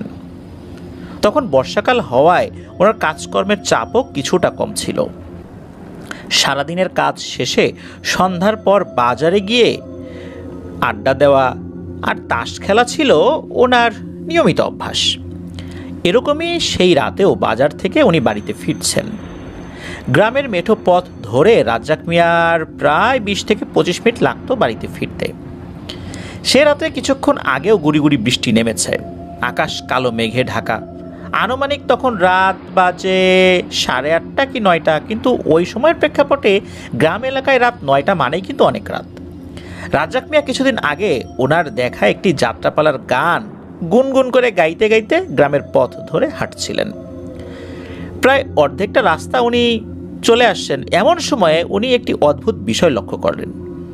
ওই পথের জায়গায় ছিল বিশাল বড় একটি বটগাছ। রাজ্জাক মিয়া দেখেন যে ওই বটগাছের নিচে বড় একটি ডাল ঝুলে রয়েছে, যেটি পথের পাশের দিকে রয়েছে আর কি। সেটির উপরে অসংখ্য লাল লাল আলো জ্বলে রয়েছে। তো ডালটা তো ঝুলে রয়েছে বেশ খানিকটা, আবার সেটাই লাল লাল কিছু আলো জ্বলা দেখা যাচ্ছে। উনি আসলে বুঝতে পারছিলেন না যে ওই আলোগুলো আসলে কিসের, কিন্তু ওখানে কম করে হলেও বোধ হয় প্রায় 60 থেকে 70টিরও বেশি আলো ছিল।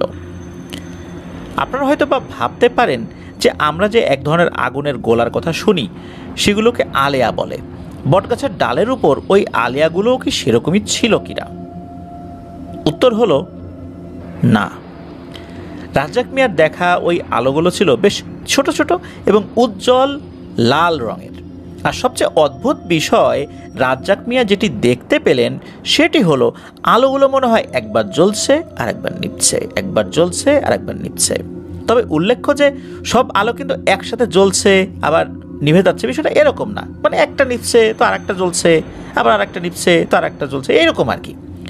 তো উনি খেয়াল করলেন যে একটি আলোর নিভে যাওয়ার পর মুহূর্তেই কিন্তু আবারও সেটা জ্বলে উঠছে একই জায়গায়। সেক্ষেত্রে কিন্তু সেকেন্ডের বেশি সময় আসলে লাগছে না, অনেকটা জোনাকি পোকার আলোর মতো।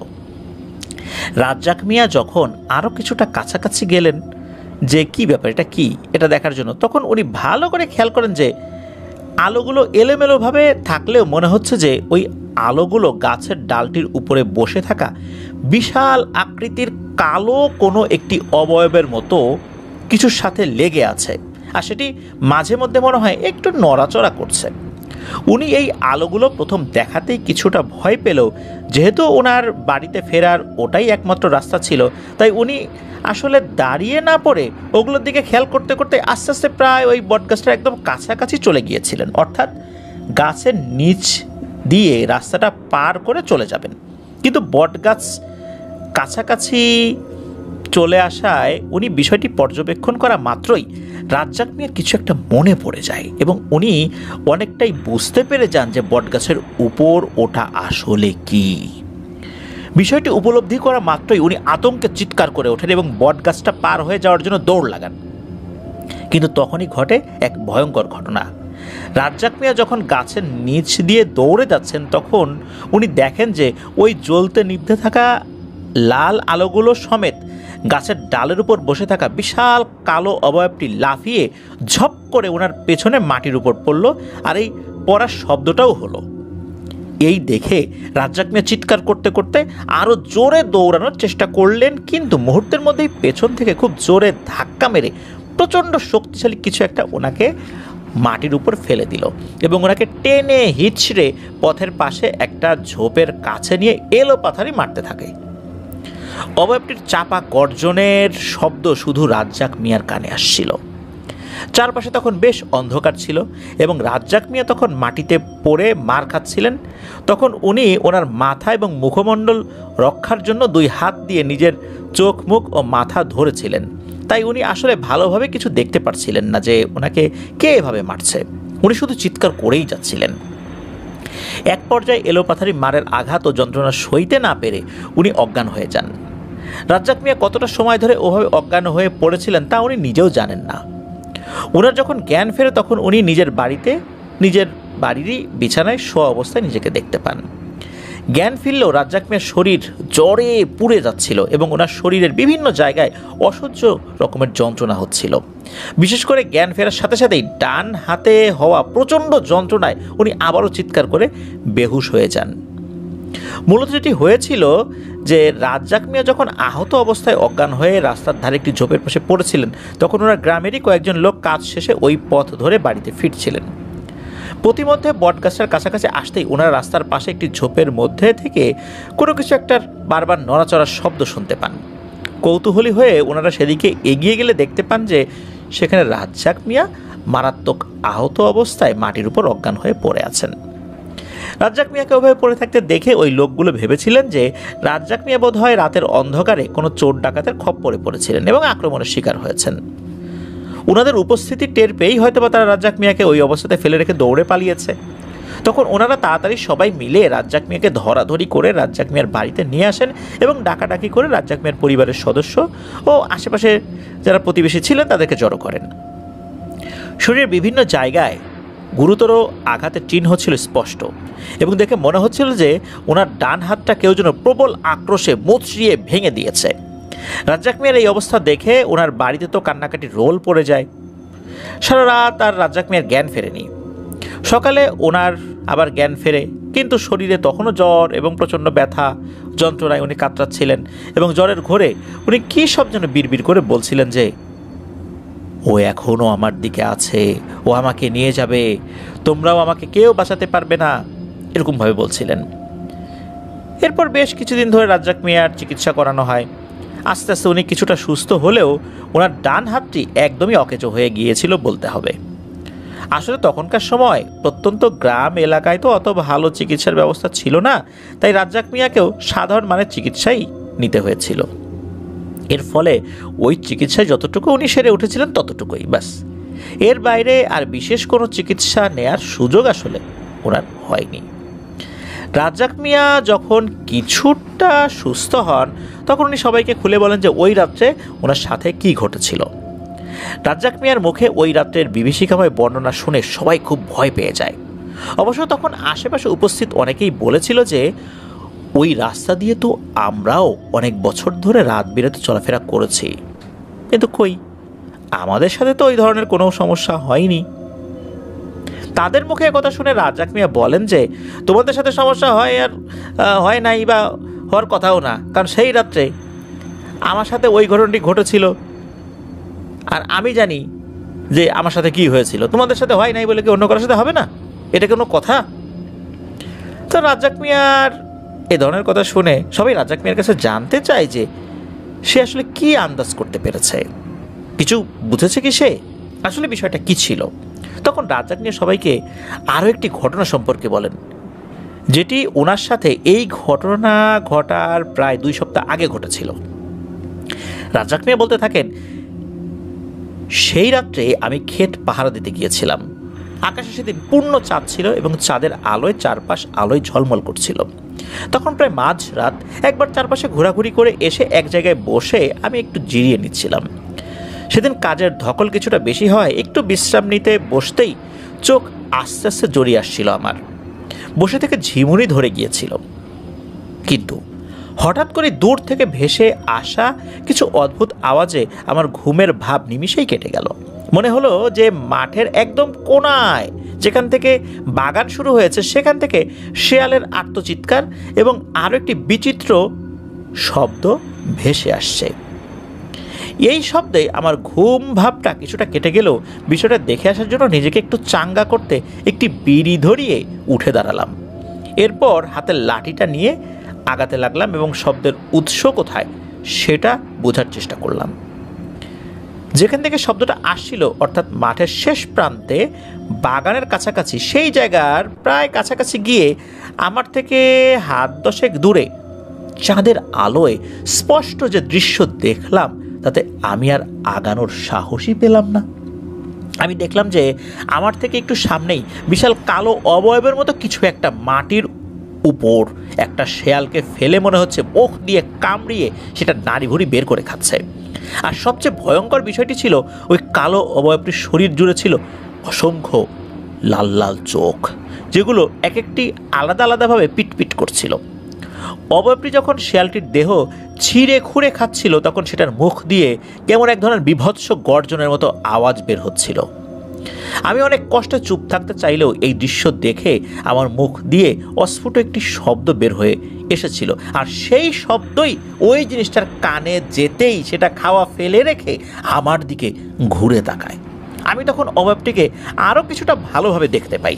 ওই জিনিসের আকৃতি কিছুটা মানুষের মতো ছিল, কিন্তু সেটার মাথা, হাত, পা সহ পুরো শরীরটা জুড়ে ছিল পিটপিট করে চলতে থাকা অসংখ্য লালচে চোখ।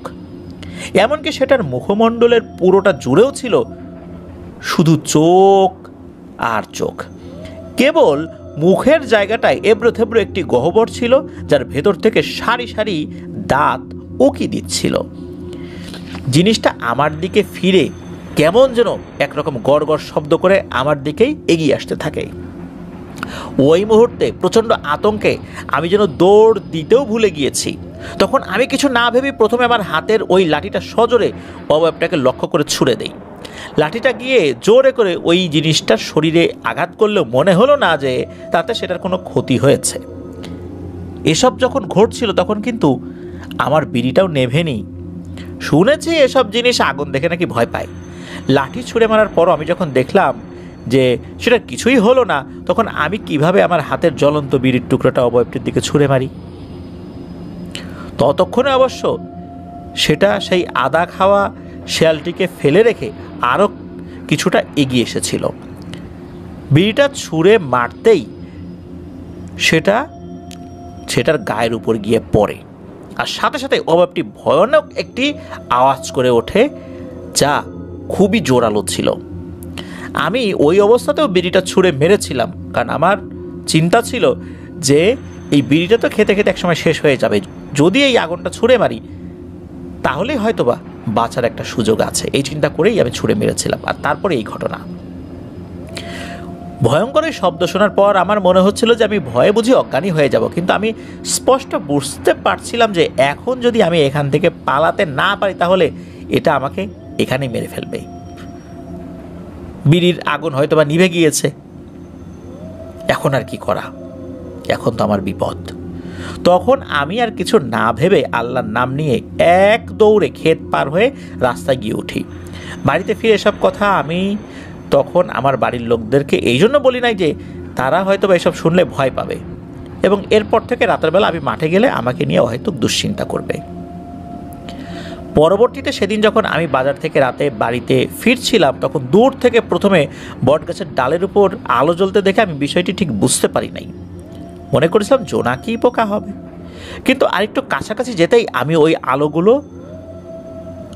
আর ওই জিনিসটার উপস্থিতি টের পেলাম যে আসলে আলোগুলো কিসের। কয়েক সপ্তাহ আগে আমি মাঠে যে অবয়বটির সম্মুখীন হয়েছিলাম সেটিরই চোখগুলো থেকে বের হওয়া লালচে আলো হচ্ছে এগুলো। বিষয়টি বোঝা মাত্রই আমি সেখান থেকে বাড়ির দিকে দৌড় দেই, কিন্তু আচমকাই জিনিসটা গাছের উপর থেকে নেমে এসে আমাকে আক্রমণ করে বসে। এক পর্যায়ে আমাকে এত জোরে আঘাত করে যে আমি ব্যথা সহ্য করতে না পেরে অজ্ঞান হয়ে যাই। এরপর যা ঘটেছে তা হয়তো তোমরাই আমার থেকে ভালো জানো। রাজ্জাক মিয়ার মুখে এসব ঘটনা শুনে উপস্থিত সবাই তো বেশ অবাক হয়ে যায়, ভয়ও পায়। অনেকেই ভেবেছিলেন যে সেই রাত্রে বাজার থেকে ফেরার সময় রাজ্জাক মিয়া চোর ডাকাতের আক্রমণের শিকার হয়েছিলেন, কিন্তু উনি এখন যেটা বলছেন তা তো রীতিমতো ভয়ের এবং আতঙ্কের। রাজ্জাক মিয়ার স্ত্রী এসব শুনে খুব কান্নাকাটি, চিৎকার চেঁচামেচিও করেছিলেন, এই বলে যে রাজ্জাক মিয়া কেন ওনাকে এসব কথা আগে বলেন নাই।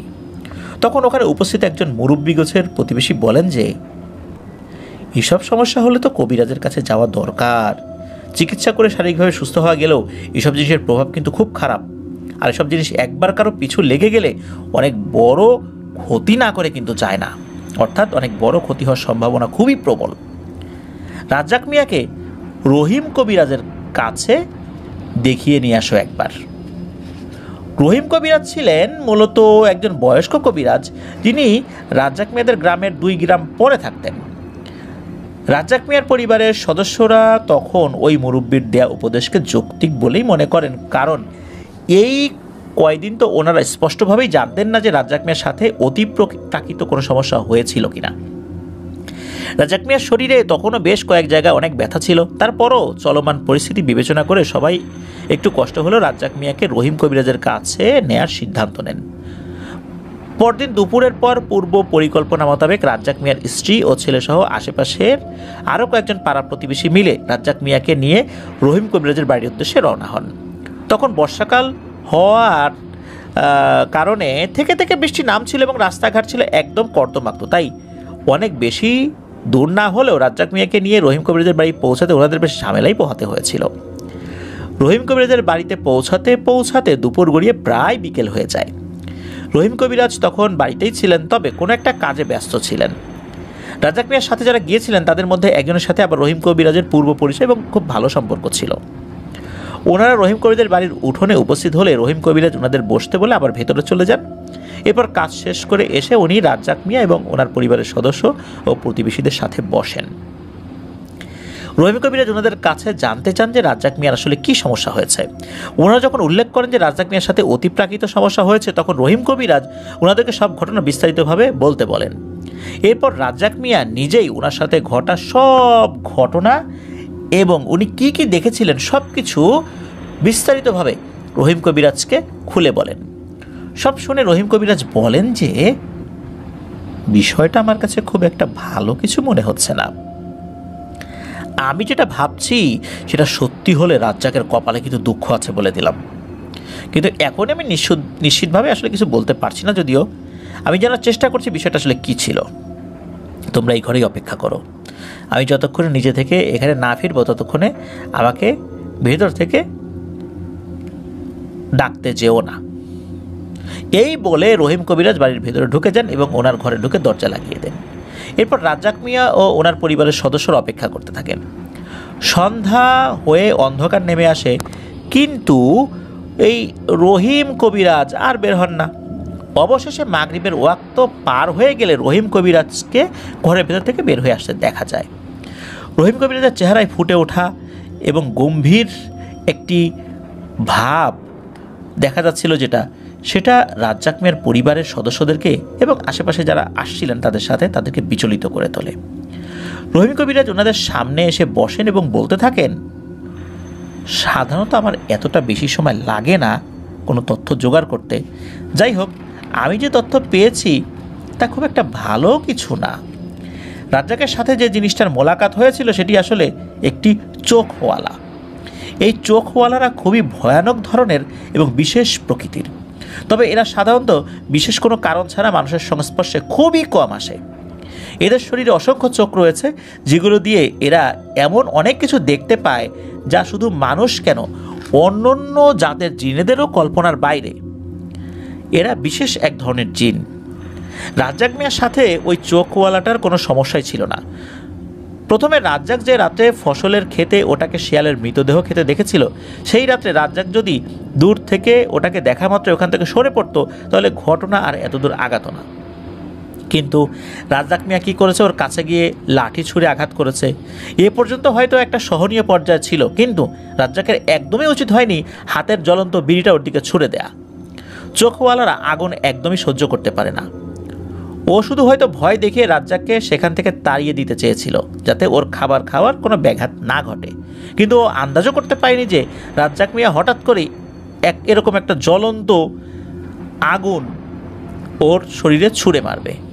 আর রাজ্জাকও ভেবেছিল যে ওই চোখওয়ালাটা হয়তো ওকে আক্রমণ করার জন্যই একটু একটু করে এগিয়ে আসছে, তাই রাজ্জাক হয়তো খুব বেশি চিন্তাভাবনা না করেই এই কাজটি করে ফেলেছে। জ্বলন্ত বিড়ির টুকরাটা চোখওয়ালার শরীরে ছুঁড়ে দেওয়ার কারণে ওর শরীরের একটা অংশ পুড়ে যায় বাজেভাবে, আর ওর বেশ অনেকগুলো চোখ নষ্ট হয়ে যায়। আমাদের ক্ষেত্রে যেমন সব কিছু দেখার জন্য আমাদের দুটি চোখের দৃষ্টিশক্তি আমাদের উপর, আমাদের যত দেখার যা ব্যাপার স্যাপার রয়েছে তার জন্য আমরা কিন্তু আমাদের দু চোখের উপর নির্ভরশীল। তো আমাদের কাছে দু চোখ যেমন গুরুত্বপূর্ণ, ঠিক তেমনি ওদের ক্ষেত্রেও ওদের প্রতিটি চোখই কোনো না কোনো কাজে খুবই গুরুত্বপূর্ণ।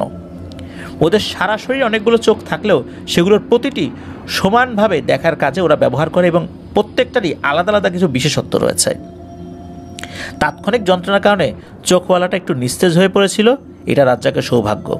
রাজ্জাক যদি ওই সুযোগে পালিয়ে না এসে আর এক মুহূর্ত সেখানে অবস্থান করতো, তাহলে ওকে ওখানেই মেরে ফেলতো। রাজ্জাক সে সময়ের মতো পালিয়ে আসলেও ওই চোখওয়ালাটা কিন্তু রাজ্জাকের উপর প্রতিশোধ নেয়ার নেশায় উন্মত্ত হয়ে ওঠে, আর এই উন্মত্ত ভাব এখনও রয়ে গেছে। রাজ্জাকের উপর সে প্রতিশোধ নেবেই। ও এরপর প্রতি রাত্রে একটি সুযোগের অপেক্ষায় দূর থেকে রাজ্জাকের উপর নজর রেখেছিল। এরপর ঘটনার দিনও রাজ্জাককে সে বাগে পেয়ে যায় এবং প্রচণ্ড আক্রোশে রাজ্জাকের উপর আক্রমণ করে। প্রথমেই হয়তো ও রাজ্জাকের হাতেই আঘাত করে হাতটি ভেঙে দিয়েছিল, এই কারণে যে ওই হাত দিয়ে রাজ্জাক ওর শরীরে জ্বলন্ত আগুন ছুঁড়ে মেরেছিল। চোখওয়ালাটার লক্ষ্য ছিল রাজ্জাককে ভয়ানকভাবে যন্ত্রণা দিয়ে এক পর্যায়ে জানে মেরে ফেলা, ঠিক যেভাবে রাজ্জাকের আঘাতেও যন্ত্রণা পেয়েছিল। আর সামান্য দেরি হলেও হয়তো রাজ্জাককে আর বাঁচানো যেত না, কিন্তু এবারও রাজ্জাকের ভাগ্য বলতে হবে আল্লাহর রহমতে ওই সময়ে কয়েকজন লোক ওই পথ দিয়ে যাওয়ার সময় যখন ওই চোখওয়ালাটা আওয়াজ শোনে, তখন ওখান থেকে চলে যায়। আর রাজ্জাকের আওয়াজ শুনে, এক ধরনের আওয়াজ তো রাজ্জাক করছিল, এগুলো আবার ওই লোকগুলো শুনেছে। তখন লোকগুলো এদিকে এগিয়ে এসেছে, আর লোকগুলোর উপস্থিতি টের পেয়ে মূলত চোখওয়ালাটা রাজ্জাককে ওই অবস্থাতে ফেলে রেখেই সেখান থেকে চলে যায়। রহিম কবিরাজের এসব কথা শুনে উপস্থিত সবাই খুবই ভয় পেয়ে যায় এবং বিষয়টি সমাধানের জন্য কোনো একটা উপায় বলে দেওয়ার জন্য রহিম কবিরাজকে অনেক অনুনয় বিনয় করতে থাকে। রহিম কবিরাজ তখন বলেন যে এই চোখওয়ালারা খুবই উগ্র প্রকৃতির এবং এদেরকে হাজির করা অত্যন্ত ঝুঁকিপূর্ণ। সামান্য ভুল ত্রুটি হলেই এরা জায়গাতেই হাজিরকারীকে অর্থাৎ কবিরাজকে মেরে ফেলে। তাই আমি সেটা করতে পারবো না, কিন্তু আমি কিছু তদবির দিয়ে দিচ্ছি রাজ্জাকের জন্য, সেটা করলে হয়তোবা রাজ্জাকের জন্য ভালো হবে। এই আমলগুলো রেগুলার করতে হবে। আশা করি ঠিকঠাকভাবে এগুলো মেনে চললে ওই চোখওয়ালাটা রাজ্জাকের আর কোনো ক্ষতি করতে পারবে না ইনশাল্লাহ। আপাতত এর বেশি আমি আর কিছুই করতে পারছি না। এরপর রহিম কবিরাজ কিছু তদবির এবং আমল রাজ্জাক মিয়াকে বলে দেন এবং রাজ্জাক মিয়াকে বলে দেন এগুলো খুব সাবধানে আমল করতে এবং নিজেকেও খুব সাবধানে রাখতে। এরপর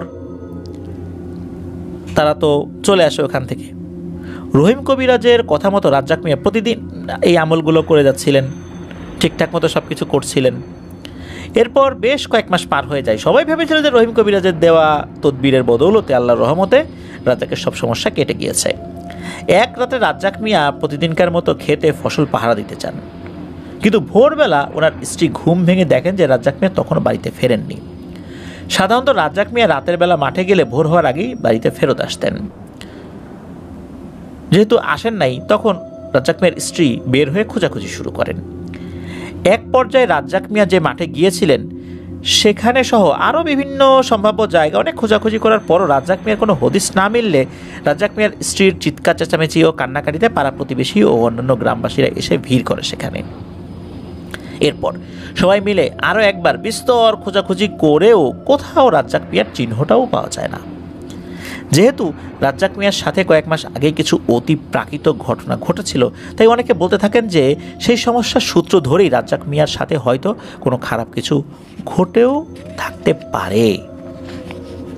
তখন সবাই মিলে দ্রুত রহিম কবিরাজের বাড়িতে যাওয়ার সিদ্ধান্ত নেয়। ওনারা যখন রহিম কবিরাজের বাড়িতে পৌঁছান তখন রহিম কবিরাজ ওনাদেরকে প্রথমেই জিজ্ঞেস করেন যে রাজ্জাক মিয়া সে কি ঠিকঠাক মতো আমল করেছিল, উনি যে তদবিরগুলো দিয়েছিলেন সেগুলো ঠিকঠাক মতো পালন করেছিল। তখন রাজ্জাক মিয়ার পরিবারের সদস্যরা রহিম কবিরাজকে আশ্বস্ত করেন যে হ্যাঁ, রাজ্জাক মিয়া রহিম কবিরাজের দেয়া সব উপদেশই অক্ষরে অক্ষরে মেনে চলেছে। একথা শোনার পর রহিম কবিরাজ ওনাদেরকে অপেক্ষা করতে বলে বাড়ির ভেতরে চলে যান। ঘণ্টাখানেক পর উনি ফেরত এসে বিষণ্ণ মুখে বলেন যে আমি আমার ব্যর্থতা স্বীকার করে নিচ্ছি।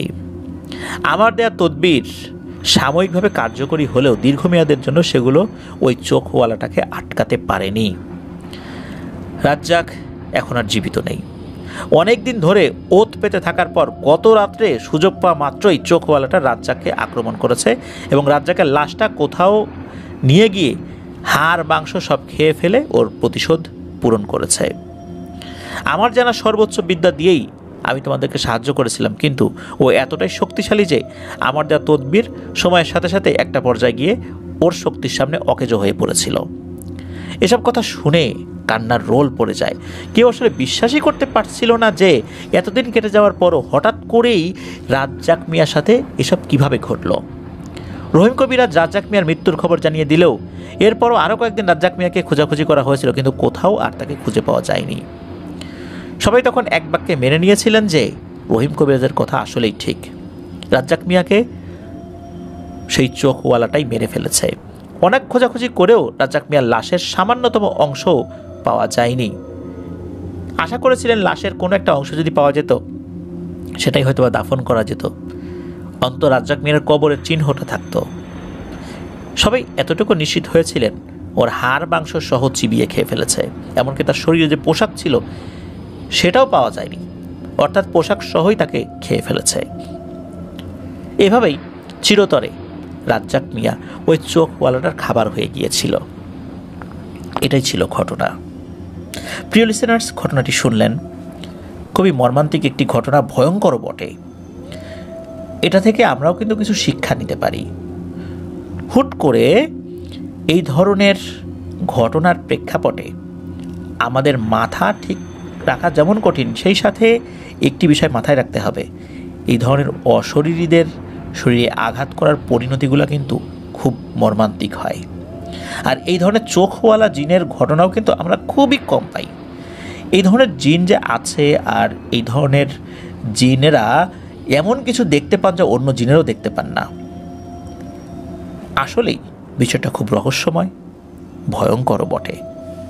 চলুন আমরা চলে যাব আমাদের এবারের এপিসোডের পরবর্তী আরও একটি নতুন ঘটনায়। প্রিয় লিসেনার্স,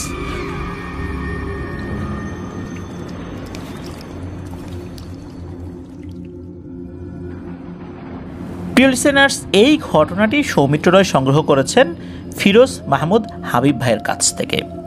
হাবিব ভাইয়ের বাড়ি টাঙ্গাইল জেলার কালিহাতী থানায়। চলুন মূল ঘটনায় চলে যাই। বাংলাদেশের মহান মুক্তিযুদ্ধের কয়েক বছর পর একটি মাদ্রাসা হেফজখানায় পড়াশোনা শুরু করেন ফিরোজ ভাইয়ের একমাত্র খালু কারি মোহাম্মদ ইদ্রিস আলী, টাঙ্গাইলের স্বনামধন্য ধুলির চর মাদ্রাসায়।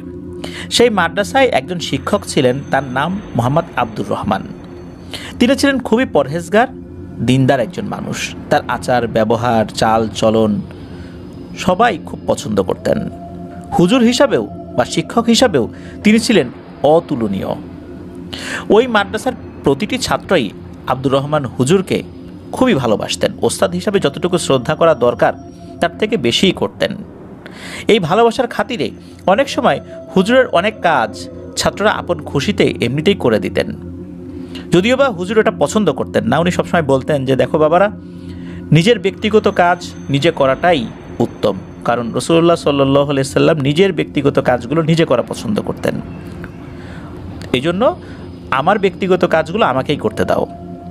তোমরাও যখন মসজিদ মাদ্রাসার খেদমতে যাবা, তোমরাও নিজেদের ব্যক্তিগত কাজ নিজেরাই করো, ছাত্রদেরকে দিয়ে এই কাজগুলো করিও না।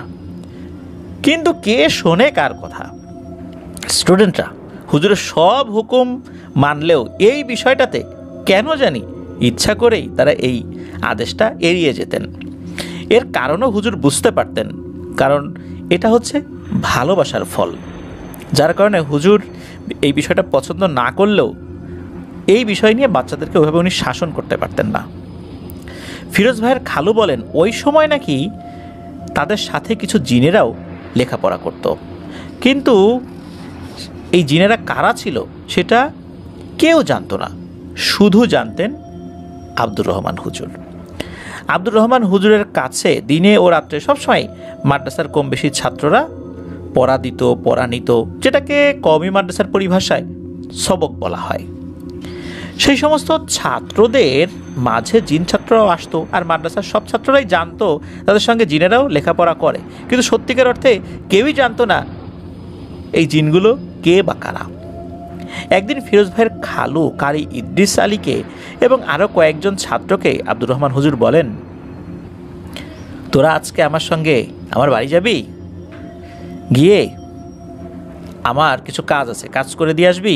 এমনিতে তো খুব কাজ করতে চাস, চল আজকে তোদেরকে নিয়ে যাব, দেখি কে কাজ করতে পারিস। সবাই তো মনে হলো খুব খুশি কাজের কথা শুনে। সবাই এক বাক্যে রাজি হয়ে গেল হুজুরের বাড়িতে যাওয়ার জন্য। হুজুর সবাইকে বাড়িতে নিয়ে গিয়ে বলেন, চল তোরা সবাই ধান খেতে গিয়ে ধান কেটে নিয়ে বাড়িতে আসতে হবে। যথারীতি সবাই মিলে ধান কাটার জন্য মাঠে রওনা দেয়। ক্ষেতের মাঝামাঝি গিয়ে হুজুর নির্দিষ্ট কয়েকজন ছাত্রকে বলেন যে, তোরা মাঠের সাইডে গাছের নিচে গিয়ে চুপচাপ বসে থাক, আর বাকি কয়েকজন ছাত্রকে বলে কাজ করতে। যাদেরকে বসে থাকার জন্য গাছের নিচে যেতে বলেন আব্দুর রহমান হুজুর, তাদের মধ্যে ফিরোজ ভাইয়ের খালুকেও বলেছিলেন। সবাই তো বেশ খুশি মনে এই মাদ্রাসা থেকে এসেছে হুজুর বাড়িতে কাজ করার জন্য, কিন্তু হুজুর এখন তাদেরকে বলছে গাছের নিচে বসে সময় কাটাতে, আর অন্য যাদেরকে কাজ করতে বলেছেন তারা কিভাবে কাজ করে সেটাও দেখতে বলেছেন। জিনিসটা কেমন জানি একটু অন্যরকম লাগে তাদের কাছে, কিন্তু কেয়ার করা, হুজুর যেহেতু বলেছেন তার কথার অবাধ্য তো হওয়া যাবে না, তাই তারা বাধ্য হুজুরের কথা মানতে। সবাই তখন ওই গাছের নিচে গিয়ে বসে আর গল্প করতে থাকে। গল্পের ফাঁকে ফাঁকে দেখতে থাকে ওই যে ছাত্রগুলো গিয়ে ধান কাটছে তারা আসলে কিভাবে কাটছে, তারা কতটুকু দ্রুত গতিতে কাজ করছে। তারা খেয়াল করে যে এই ছাত্রদের মাঝে একজন স্টুডেন্ট খুবই দ্রুত গতিতে কাজ করছে। 10 জন লোক একসাথে কাজ করলে যতটুকু আগাতে পারবে ওই একজন ছাত্র সেই গতিতে কাজ করছে। মানে একজন ছাত্র যতটুকু পরিমাণে কাজ করছে সাধারণ একজন মানুষ সেই কাজ করতে যদি যায় তাহলে তার পক্ষে কখনোই সেটা করা সম্ভব নয়। কম করে হলেও 10 জনের উপরে মানুষ প্রয়োজন একই সময়। শুধু তাই নয়, খুব অল্প সময়ের মধ্যেই তারা অনেক বড় ধান কেটে একত্র করে ফেলে আর সেগুলো মাথায় তুলে নিয়ে বাড়ির দিকে রওনা হয়। আর একজন ছাত্রের মাথায় যতটুকু পরিমাণ ধানের বোঝা ছিল ততটুকু পরিমাণ বোঝা সাধারণ কোনো মানুষ বহন করতে পারবে না। সবাই কিন্তু এটাও খেয়াল করেছিল যে প্রথমে মনে হয়েছিল একজন 10 জনের কাজ করছে, পরে খেয়াল করলো যে অন্যান্যরাও ধান কাটতে কাটতে যেই সাইডে যাচ্ছে ওই ক্ষেতটার সেই দিকে সাফ হয়ে যাচ্ছে। এটা কিন্তু দিনের বেলার ঘটনা, রাতের বেলার ঘটনা না। আর এরাই এবার সেই ধানগুলো বহন করে নিয়ে চলে আসছে। তো মাদ্রাসা থেকে ছাত্ররা এসে এত পরিশ্রম করে ধান কেটে বাড়িতে নিয়ে গিয়ে ধান মাড়াই করেও দিল। কোনো মানুষ ভুলেও কখনো বুঝতে পারেনি যে এই ছাত্রগুলো আসলে কারা ছিল। ওই ছাত্রগুলোর এই পরিমাণ পরিশ্রমের কাজ দেখে ফিরোজ ভাইয়ের খালু মাদ্রাসার এক হুজুরের কাছে জানতে চায় যে ছাত্রগুলো গিয়ে এত অল্প সময়ের মধ্যে এত বেশি কাজ করে দিয়ে আসে, সেই ছাত্রগুলোর বাড়ি কোথায় আসলে। কিন্তু তাদের কোনো ঠিকানা হুজুর দিতে পারে না। পরবর্তীতে সেই ছাত্রগুলোকে আর কখনো ওই মাদ্রাসাতে দেখতেও পাওয়া যায় না। সেই ছাত্রগুলোকে তখনই দেখা যায় যখন শুধু আব্দুর রহমান হুজুর কোনো কাজের জন্য মাদ্রাসা থেকে কিছু ছাত্রকে ডেকে নিয়ে যায়। ঠিক সেই সময় সেই হুজুর তখন বিস্ময়কর তথ্য দেন ফিরোজ ভাইয়ের খালুকে। তিনি বলেন এই আব্দুর রহমান হুজুরের অনেক জিন ছাত্র রয়েছে যারা হুজুরকে সবসময় বিভিন্ন কাজে সহযোগিতা করে এবং তাদের ইচ্ছাতেই করে। তারা সবসময় এসে বসে থাকে হুজুর কখন কোনো একটা কথা বলবে সে কাজটা করে দেবে। এটা ভালোবাসার একটা বহিঃপ্রকাশ। হুজুর মানুষের চিকিৎসাও করতেন, যেমন রুকিয়া করা বা কাউকে জিনে ধরলে সেটা ট্রিটমেন্ট করা, ঝাড়ফুঁক করা, এরকম অনেক ধরনের চিকিৎসাই করতেন। এছাড়া বিভিন্ন অসুখ বিসুখেরও ভেষজ চিকিৎসা উনি করতেন। সে সময় অনেক দূর দূরান্ত থেকে আব্দুর রহমান হুজুরের কাছে অনেক মানুষ বিভিন্ন রকমের চিকিৎসার জন্য তার শরণাপন্ন হতো। আর যে সমস্ত মানুষের চিকিৎসা আব্দুর রহমান হুজুর করতেন তার মাঝে শতকরা 99% মানুষের সমস্যার সমাধান আল্লাহর রহমতে হুজুর করে দিতে পারতেন। এবং সবশেষে ওই হুজুর যে কথাটি বলেন সেই কথাটি শুনে ফিরোজ ভাইয়ের খালুসহ তার সঙ্গে আরও যে কয়েকজন ছাত্র ছিল সবাই হতভম্ব হয়ে যায়। আর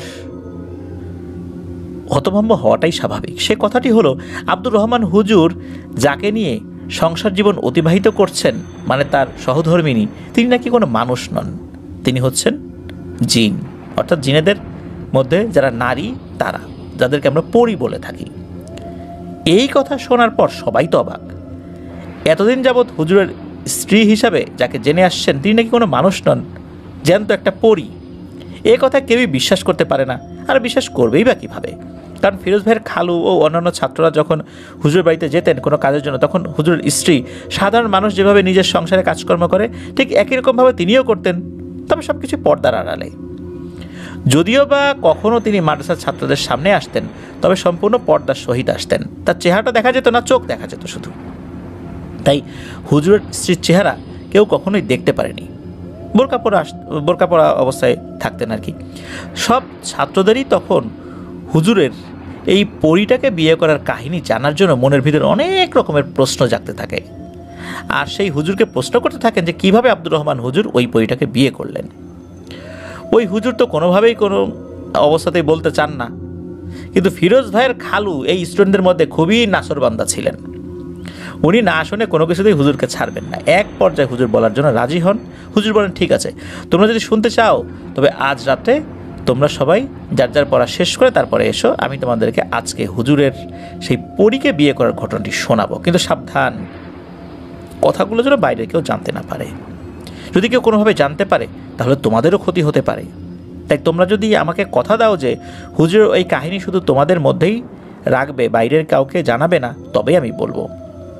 সবাই তো এক বাক্যে রাজি হয়ে যায়। আর যথারীতি রাতের বেলা সবাই সবার পড়া নিজ দায়িত্বে শেষ করে হুজুরের রুমে গিয়ে হাজির হয়।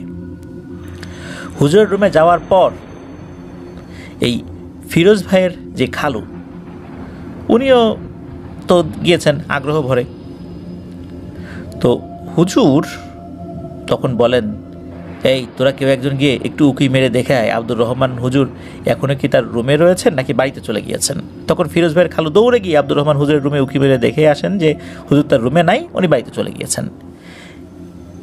এইবার হুজুর বলতে শুরু করেন সেই কাহিনী। হুজুর বলতে শুরু করেন, শোন তোরা, এই ঘটনাটি শুরু হয়েছিল আব্দুর রহমান হুজুর যখন হেফজখানায় ভর্তি হন 1950 থেকে 55 সালের মধ্যে কোনো একটা সময়ে। আব্দুর রহমান হুজুর তখন বেশ ছোট ছিলেন, 5-6 বছর বয়স তখন তার। তিনি ছোটবেলা থেকেই খুব ভালো ছাত্র ছিলেন এবং তার গলার কণ্ঠ ছিল খুবই মিষ্টি। তিনি খুব সুন্দর করে কোরআন তেলাওয়াত করতে পারতেন। আব্দুর রহমান হুজুরের বাবা ছিলেন আব্দুস সালাম হুজুর। তিনিও অনেক বড় মাপের একজন হুজুর ছিলেন এবং মানুষের বিভিন্ন ধরনের সরই চিকিৎসা করতেন। আব্দুর রহমান হুজুর চিকিৎসার ক্ষেত্রে যে সমস্ত কিছু শিখেছেন তার অধিকাংশই তার বাবা আব্দুস সালাম হুজুরের কাছ থেকেই শেখা। আব্দুর রহমান হুজুরের মতো এত ভালো ছাত্র আসলে পাওয়াটাও ভাগ্যের ব্যাপার যে কোনো ওস্তাদের জন্য। আর তার এত ভালো ছাত্র হওয়ার পিছনে তার বাবারও কিছু কৃতিত্ব রয়েছে। আল্লাহর রহমত তো সবার আগেই রয়েছে। সে যাই হোক, আব্দুর রহমান হুজুর মাদ্রাসায় হেফজখানায় যখন পড়তেন তখন থেকেই তিনি 5 ওয়াক্ত নামাজি ছিলেন এবং রাতে তাহাজ্জুদের নামাজও আদায় করতেন এত অল্প বয়সেই। এটা ওনার পারিবারিক শিক্ষা ছিল। মা বাবা ছোটবেলা থেকেই তাকে এভাবেই বড় করেছেন। তাই ওনাকে মাদ্রাসার সকল হুজুররাই অনেক ভালোবাসতেন, স্নেহ করতেন, আদর করতেন। আব্দুর রহমান হুজুর যখন রাতের বেলা নিজের পড়াশোনা শেষ করে তাহাজ্জুদের নামাজ পড়তেন তখন তিনি ঘরের ভেতরে এক ধরনের অপূর্ব মিষ্টি সুবাস পেতেন। প্রথম তিনি এগুলো কোনো কিছু আসলে বুঝতে পারতেন না। সাধারণ একটা ছেলে যেভাবে লেখাপড়া করে তিনিও একইভাবে রুটিন অনুযায়ী কাজ করতেন, লেখাপড়া করতেন, নামাজ আদায় করতেন, খুব কম কথা বলতেন সবার সাথে। নিজের কাজ শেষ করে যতটা সময় পেতেন ততটা সময় তিনি কোরআন তেলাওয়াত করতেন এবং রাতের বেলা বেশি বেশি তাহাজ্জুদের নামাজ আদায় করতেন। তার তো পরহেজগারি দেখে সেই সময় থেকেই একটি পরী তার প্রতি আকৃষ্ট হয়ে যায়। আব্দুর রহমান হুজুর যখন যেখানেই যেতেন সবসময় তার আশেপাশেই থাকতো পরীটি, কিন্তু কখনো হুজুরের কাছাকাছি আসতো না। নির্দিষ্ট দূরত্ব বজায় রেখে চলতেন সবসময়। যেমন আব্দুর রহমান হুজুর যখন মাদ্রাসায় পড়া শেষ করে বিকেলবেলা তার বাড়ির দিকে রওনা হতেন তখন তিনি সবসময় দেখতে পেতেন হয়তো তার সামনে না হয় তার খুব যে দূরে তা না, একটু পেছনে খুব সুন্দর ফুটফুটে চেহারার একটি মেয়ে তারই বয়সী হেঁটে যাচ্ছে বা একটু দূর দিয়ে কোথাও চলে যাচ্ছে। উল্লেখ্য, আব্দুর রহমান হুজুর একটি বাড়িতে জায়গির অর্থাৎ লজিং থাকতেন। আপনারা নিশ্চয় অনেকে জানেন যে 50-60-এর দশকে মাদ্রাসায় যারা লেখাপড়া করতেন বা এখনও এই জিনিসটা আছে বিভিন্ন জায়গায় গ্রাম অঞ্চলে, তারা কারো না কারো বাড়িতে জায়গির থেকে লেখাপড়া করতেন। আর সেই সময় ভালো মানের মাদ্রাসা হাতে গোনা কয়েকটি ছিল। আর আব্দুর রহমান হুজুর যে মাদ্রাসাতে পড়াশোনা করতেন সেটি ছিল ময়মনসিংহ জেলার কোনো এক জায়গায়। জায়গাটির নাম ফিরোজ ভাইয়ের খালু সঠিকভাবে বলতে পারেননি আসলে। তো যখন আব্দুর রহমান হুজুর তার জায়গির বাড়িতে যাওয়ার জন্য রওনা হতেন তখনই তিনি মূলত এরকমটা দেখতে পেতেন। এভাবেই চলতে থাকে বেশ কিছু বছর। প্রায় 4-5 বছর পর হঠাৎ হুজুর রাতের বেলা যখন তাহাজ্জুদের নামাজ পড়তে বসেন তখন তিনি নামাজে দাঁড়ানোর আগে তার ঘরের বাইরে কারো উপস্থিতি বুঝতে পারতেন। যেমন তিনি অজু করে নামাজ পড়ার জন্য যখনই জায়নামাজে দাঁড়াতেন তার কাছে মনে হতো যে তার ঘরের দরজার কাছে কেউ এসে এই বুঝি দাঁড়ালো। হুজুরের থাকার জন্য যেই ঘরটি দেওয়া হয়েছিল জায়গির বাড়িতে সেই ঘরের দুই পাশে 2টি জানালা ছিল। একটি জানালা বরাবর দাঁড়িয়ে হুজুর নামাজ আদায় করতেন কেবলামুখী হয়ে। ঠিক পশ্চিম দিকে ছিল একটি জানালা। নামাজে দাঁড়ানো অবস্থায় হঠাৎ করেই দেখতে পেতেন জানালার এই পাশ থেকে ও পাশে কেউ একজন হেঁটে গেল। আবার বেশ কিছুক্ষণ পর একই রকম অন্য পাশ থেকে আবার সেই অপর দিকে কেউ একজন হেঁটে গেল। যখন প্রতিনিয়তই এই ঘটনা ঘটতে থাকে তখন আব্দুর রহমান হুজুরের একটু ভয় লেগে যায়। এত রাতের বেলা কে হতে পারে? কৌতূহলের বশে একদিন আব্দুর রহমান হুজুর জানালার দিকে অপলক দৃষ্টিতে তাকিয়ে কোরআন তেলাওয়াত করতে থাকেন। তখন আব্দুর রহমান হুজুর বেশ একটু বড়ই হয়েছেন, তার বয়স আনুমানিক 17-18 বছর। আব্দুর রহমান হুজুর যেই ঘরটাতে থাকতেন সেই ঘরটার পশ্চিম দিকে জানালা খুললেই বিশাল বড় ধান ক্ষেতের মাঠ দেখা যেত। আর সেদিনটা ছিল বৈশাখ মাসের কোনো একটি রাত। কখনো চাঁদের আলো স্পষ্টভাবে চারদিকে আলোকিত করে দিচ্ছে, আবার কখনো একখণ্ড মেঘ এসে চাঁদটাকে লুকিয়ে নিচ্ছে। আব্দুর রহমান হুজুর এক মনে কোরআন তেলাওয়াত করেই যাচ্ছেন। কোরআন তেলাওয়াতের এক পর্যায়ে হঠাৎ তিনি দেখতে পান যে তার জানালার থেকে আনুমানিক 20 থেকে 30 গজ দূরে অনেক সুন্দর নকশা করা বা নকশা কাটা লাল নীল রঙের জামা পরা ফুটফুটে সুন্দর একটি মেয়ে দাঁড়িয়ে আছে। আর দাঁড়িয়ে আছে তো আছেই, সে আব্দুর রহমান হুজুরের চোখের দিকে চোখ রেখে অপলক দৃষ্টিতে তাকিয়ে আছে। এমনভাবে তাকিয়ে আছে যে আব্দুর রহমান হুজুর তার জনম জনমের পরিচিত কোনো একজন ব্যক্তি। তার চাহনিতে এক মায়া লুকিয়ে আছে। আব্দুর রহমান হুজুর সেটা বুঝতে পারছেন না ঠিক, তবে তিনিও অপলক দৃষ্টিতে সেই চাঁদের মতো সুন্দর মেয়েটির দিকে অপলকভাবে তাকিয়ে আছেন। ইতোমধ্যে কিন্তু ওনার কোরআন তেলাওয়াত বন্ধ হয়ে গেছে। যেই না উনি কোরআন তেলাওয়াত করা বন্ধ করে দিয়েছেন, সাথে সাথে সেই মেয়েটি বাতাসের সঙ্গে মিশে কোথায় যেন হাওয়া হয়ে গেল, মিশে গেল। আব্দুর রহমান হুজুর তাকে খুঁজতে থাকেন, এদিকে ওদিকে অনেক খুঁজে পাওয়া যায় না। হঠাৎ করে এরকম উধাও হয়ে যাওয়ার কারণে আব্দুর রহমান হুজুর বুঝতে পারেন যে এটা কোনো মানুষ ছিল না, এটা নিশ্চয়ই অতিপ্রাকৃত কোনো কিছু ছিল। এ কথা ভাবার সঙ্গে সঙ্গে তিনি খুব ভয় পেয়ে যান আর তাড়াতাড়ি জানালা শক্ত করে বন্ধ করে দিয়ে নিজের শরীরে আয়াতুল কুরসি পড়ে বন্ধ করে নেন। তারপর এক পর্যায়ে উনি ঘুমিয়েও যান। এরপর থেকে প্রতিদিন রাত্রে একই রকম কাহিনী। এরকম একই রকম ঘটনা ঘটার কারণে আব্দুর রহমান হুজুর অনেক বিরক্ত বোধ করেন। একদিন ভর দুপুরবেলা আব্দুর রহমান হুজুর যে বাড়িতে জায়গির থাকতেন সেই বাড়িওয়ালার একটি ছেলে ছিল, তার নাম ছিল জাহাঙ্গীর। সেই জাহাঙ্গীর ভাই আব্দুর রহমান হুজুরকে বলে, চল ভাই বাগানে গিয়ে কিছু আম পেড়ে নিয়ে আসি। জাহাঙ্গীর ভাই ছিল বড় আর আব্দুর রহমান হুজুর ছিল ছোট, তাই তিনি জাহাঙ্গীর ভাইয়ের কথা মতো তার পেছনে পেছনে যেতে থাকেন। এক সময় তারা দুজন আম বাগানে গিয়ে পৌঁছান ও দুজনে আম গাছের উপরে ওঠেন। আব্দুর রহমান হুজুর একটি আর জাহাঙ্গীর ভাই একসঙ্গে আম পারে 10-15টা। তো উনি একটা পারছেন আর জাহাঙ্গীর ভাই আম পারছে 10-15টা। জাহাঙ্গীর ভাই যেই ডালে বসেছেন সেই ডালে আম বেশি, আর হাতের কাছাকাছি আম ছিল কম আর কি আব্দুর রহমান হুজুরের। তো যাই হোক, শুধু তাই নয়, আব্দুর রহমান হুজুরের গাছের এক ডাল থেকে অন্য ডালে যেতে অনেক কষ্ট হয়ে যায়, কিন্তু জাহাঙ্গীর ভাই সেই একই ডালে এমনভাবে যাতায়াত করছে যেন গাছে নয়, উনি মাটির উপরে হাঁটাহাঁটি করছেন বা দৌড়াদৌড়ি করছেন। একটি মানুষ যখন করে গাছে ওঠে সে নিশ্চয়ই তার 2 হাত 2 পা ব্যবহার করে গাছের এক ডাল থেকে অন্য ডালে যাতায়াত করে, কিন্তু জাহাঙ্গীর ভাই আম গাছের ডালের উপর দিয়ে চলাফেরা করছে মানুষ যেমন মাটির উপর চলাফেরা করে ঠিক তেমন করে। আব্দুর রহমান হুজুর হঠাৎ চিন্তা করেন ব্যাপারটা কি, জাহাঙ্গীর ভাই এত তাড়াতাড়ি কীভাবে গাছের এক ডাল থেকে আরেক ডালে যাচ্ছে, তাও আবার কোনো ডালে হাত না দিয়ে ধরে হেঁটে হেঁটে যাচ্ছে। বিষয়টা অনেক অদ্ভুত লাগে তার কাছে। তিনি ভালো করে পর্যবেক্ষণ করেন। যখন জাহাঙ্গীর ভাইয়ের পায়ের দিকে তাকিয়েছেন তখন উনি যেটা দেখতে পান তাতে তো ওনার জ্ঞান হারানোর উপক্রম হয়ে যায়। আব্দুর রহমান হুজুর দেখতে পান জাহাঙ্গীর ভাইয়ের 2 পা গাছের ডালের সঙ্গে নয়, গাছের ডাল থেকে আনুমানিক 5 থেকে 10 ইঞ্চি উপরে ভাসমান অবস্থায় রয়েছে। আর সে যে হাঁটাহাঁটি করছে তা ভালো করে দেখে মনে হচ্ছে যেন সে বাতাসের উপরে হেঁটে যাচ্ছে। এটা দেখে আব্দুর রহমান হুজুর এমন ভয় পান যে উনি গাছ থেকে দ্রুত নেমে দিয়েছেন এক দৌড়। দৌড়াতে দৌড়াতে এসে দেখতে পান যে মানুষটাকে উনি একটু আগে আম বাগানে রেখে পালিয়ে এসেছেন সেই জাহাঙ্গীর ভাই বাড়িতে গরুকে ঘাস খাওয়াচ্ছেন। এটা দেখার পর আব্দুর রহমান হুজুর নিজের হুঁশ ঠিক রাখতে পারেন না আর চিৎকার করে ওখানেই জ্ঞান হারিয়ে ফেলেন। আব্দুর রহমান হুজুরের জ্ঞান হারানোর অবস্থা দেখে সবাই দৌড়ে এসে তাকে ধরাধরি করে মাথায় পানি দিয়ে সেবা শুশ্রূষা করে তার জ্ঞান ফেরায় এবং জানতে চাই যে কী হয়েছে। তখন আব্দুর রহমান হুজুর বলেন যে তার সাথে কী ঘটেছে আর উনি কী দেখেছেন। সবাই তখন ওনাকে বলেন যে আরে এটা তোমার মনের ভুল, তুমি ভুল দেখেছ, এই বলে তাকে আশ্বস্ত করে। তারপর বেশ কিছুদিন আর কিছু হয় না, সপ্তাহখানেক পর সেই আগের মতোই রাতের বেলা সেই সুন্দরী মেয়েটি এসে চুপচাপ দাঁড়িয়ে থাকে আর দূর থেকে আব্দুর রহমান হুজুরকে দেখতে থাকে। এটা দেখার পর আব্দুর রহমান হুজুর মনে মনে একটু ভয় পান, কারণ তিনি তো এখন এই সেই ধরনের কোনো আমল যেগুলো জিন রিলেটেড আমল সেগুলো তো তখনও শেখেন নাই। তো যাই হোক, উনি ময়মনসিংহের যে মাদ্রাসায় লেখাপড়া করতেন সেই মাদ্রাসার এক হুজুরের সাথে এই বিষয়টা নিয়ে পরামর্শ করেন। বলেন, হুজুর, আমার এরকম সমস্যা, বেশ কয়েকদিন যাবৎ এই রকমের ঘটনা ঘটেই যাচ্ছে আমার সঙ্গে, আমি এখন কি করব কিছু বুঝতে পারছি না। তখন সেই হুজুর আব্দুর রহমান হুজুরকে বলেন, তুই কি চাস ওই পরিটার সাথে কথা বলতে? আব্দুর রহমান হুজুর বেশ কিছুক্ষণ চুপ থেকে তারপর উত্তর দেন। তিনি বলেন, অবশ্যই আমি তার সাথে কথা বলতে চাই। কেন আমার সাথে সে এমন করছে? কি চায় সে আমার কাছে? আমার জানা দরকার। তখন ওই ওস্তাদ হুজুর আব্দুর রহমান হুজুরকে বলেন, আচ্ছা ঠিক আছে, আমি তোকে একটি আমল শিখিয়ে দিচ্ছি, এই আমলটি তুই নিয়মিত 7 দিন করবি। যদি 7 দিনে কাজ না হয় তবে 21 দিন করবি, আর যদি 21 দিনেও কাজ না হয় তাহলে একটানা 40 দিন করবি।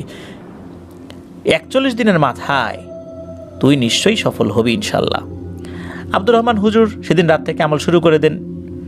ঠিক 7 দিনের মাথায় রাতের বেলা আব্দুর রহমান হুজুর যখন আমলটি করছেন তখন হুজুরের পশ্চিম পাশের জানালাটি খোলা ছিল।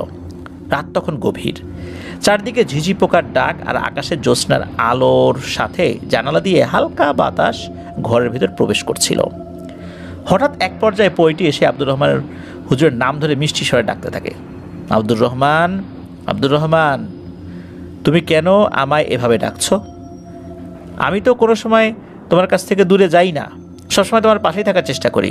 গত 6 দিন আগে আমি একটি বিশেষ কাজের জন্য আমার বাড়িতে গিয়েছিলাম, কিন্তু তুমি আমাকে যেভাবে ডাকছো তাতে তোমার কাছে ছুটে না আসার পারলাম না। সব কাজ রেখে তোমার কাছে চলে এসেছি। বলো, তুমি আমাকে কেন ডেকেছিলে বা কেন ডাকছো? আচমকা কেন এরকম ডাকাডাকি শুরু করলা? এভাবে পইটির কথা শুনতে পেয়ে আব্দুর রহমান হুজুর খুঁজতে থাকেন যে কোথা থেকে কথা আসছে। চারদিকে আসলে কথার আওয়াজ শোনা যাচ্ছে। উনি ওই সময় বুঝতে পারছেন না কথাটা কোন দিক থেকে আসছে। হঠাৎ ওরা দৃষ্টি গিয়ে পড়ে জানালার বাইরে, আর বাইরে তাকিয়ে উনি দেখতে পান যে মাথা থেকে পা পর্যন্ত একটি ঝলমলে আলোকোজ্জ্বল কাপড়ে ঘোমটা দিয়ে ফুটফুটে সুন্দর একটি মেয়ে কথা বলছে। তাকে দেখে যেন মনে হচ্ছিল পূর্ণিমার চাঁদ জানালার সামনে এসে দাঁড়িয়ে ওনার সাথে কথা বলছে। পরিটির রূপের মোহে বিমোহিত হয়ে কতক্ষণ যে আব্দুর রহমান হুজুর তার দিকে তাকিয়েছিলেন উনি বলতে পারবেন না। হঠাৎ তাকে পরিটি বলে ওঠে, কি হলো তোমার আব্দুর রহমান? আর কতক্ষণ এভাবে তাকিয়ে থাকবে? কেন ডেকেছো আমাকে? জলদি বলো। আব্দুর রহমান হুজুর হাত দিয়ে চোখ কষলে সেই মেয়েটিকে জিজ্ঞেস করে, তুমি কে? আর তুমি কেন আমার পিছনে লেগে আছো? তুমি কি চাও?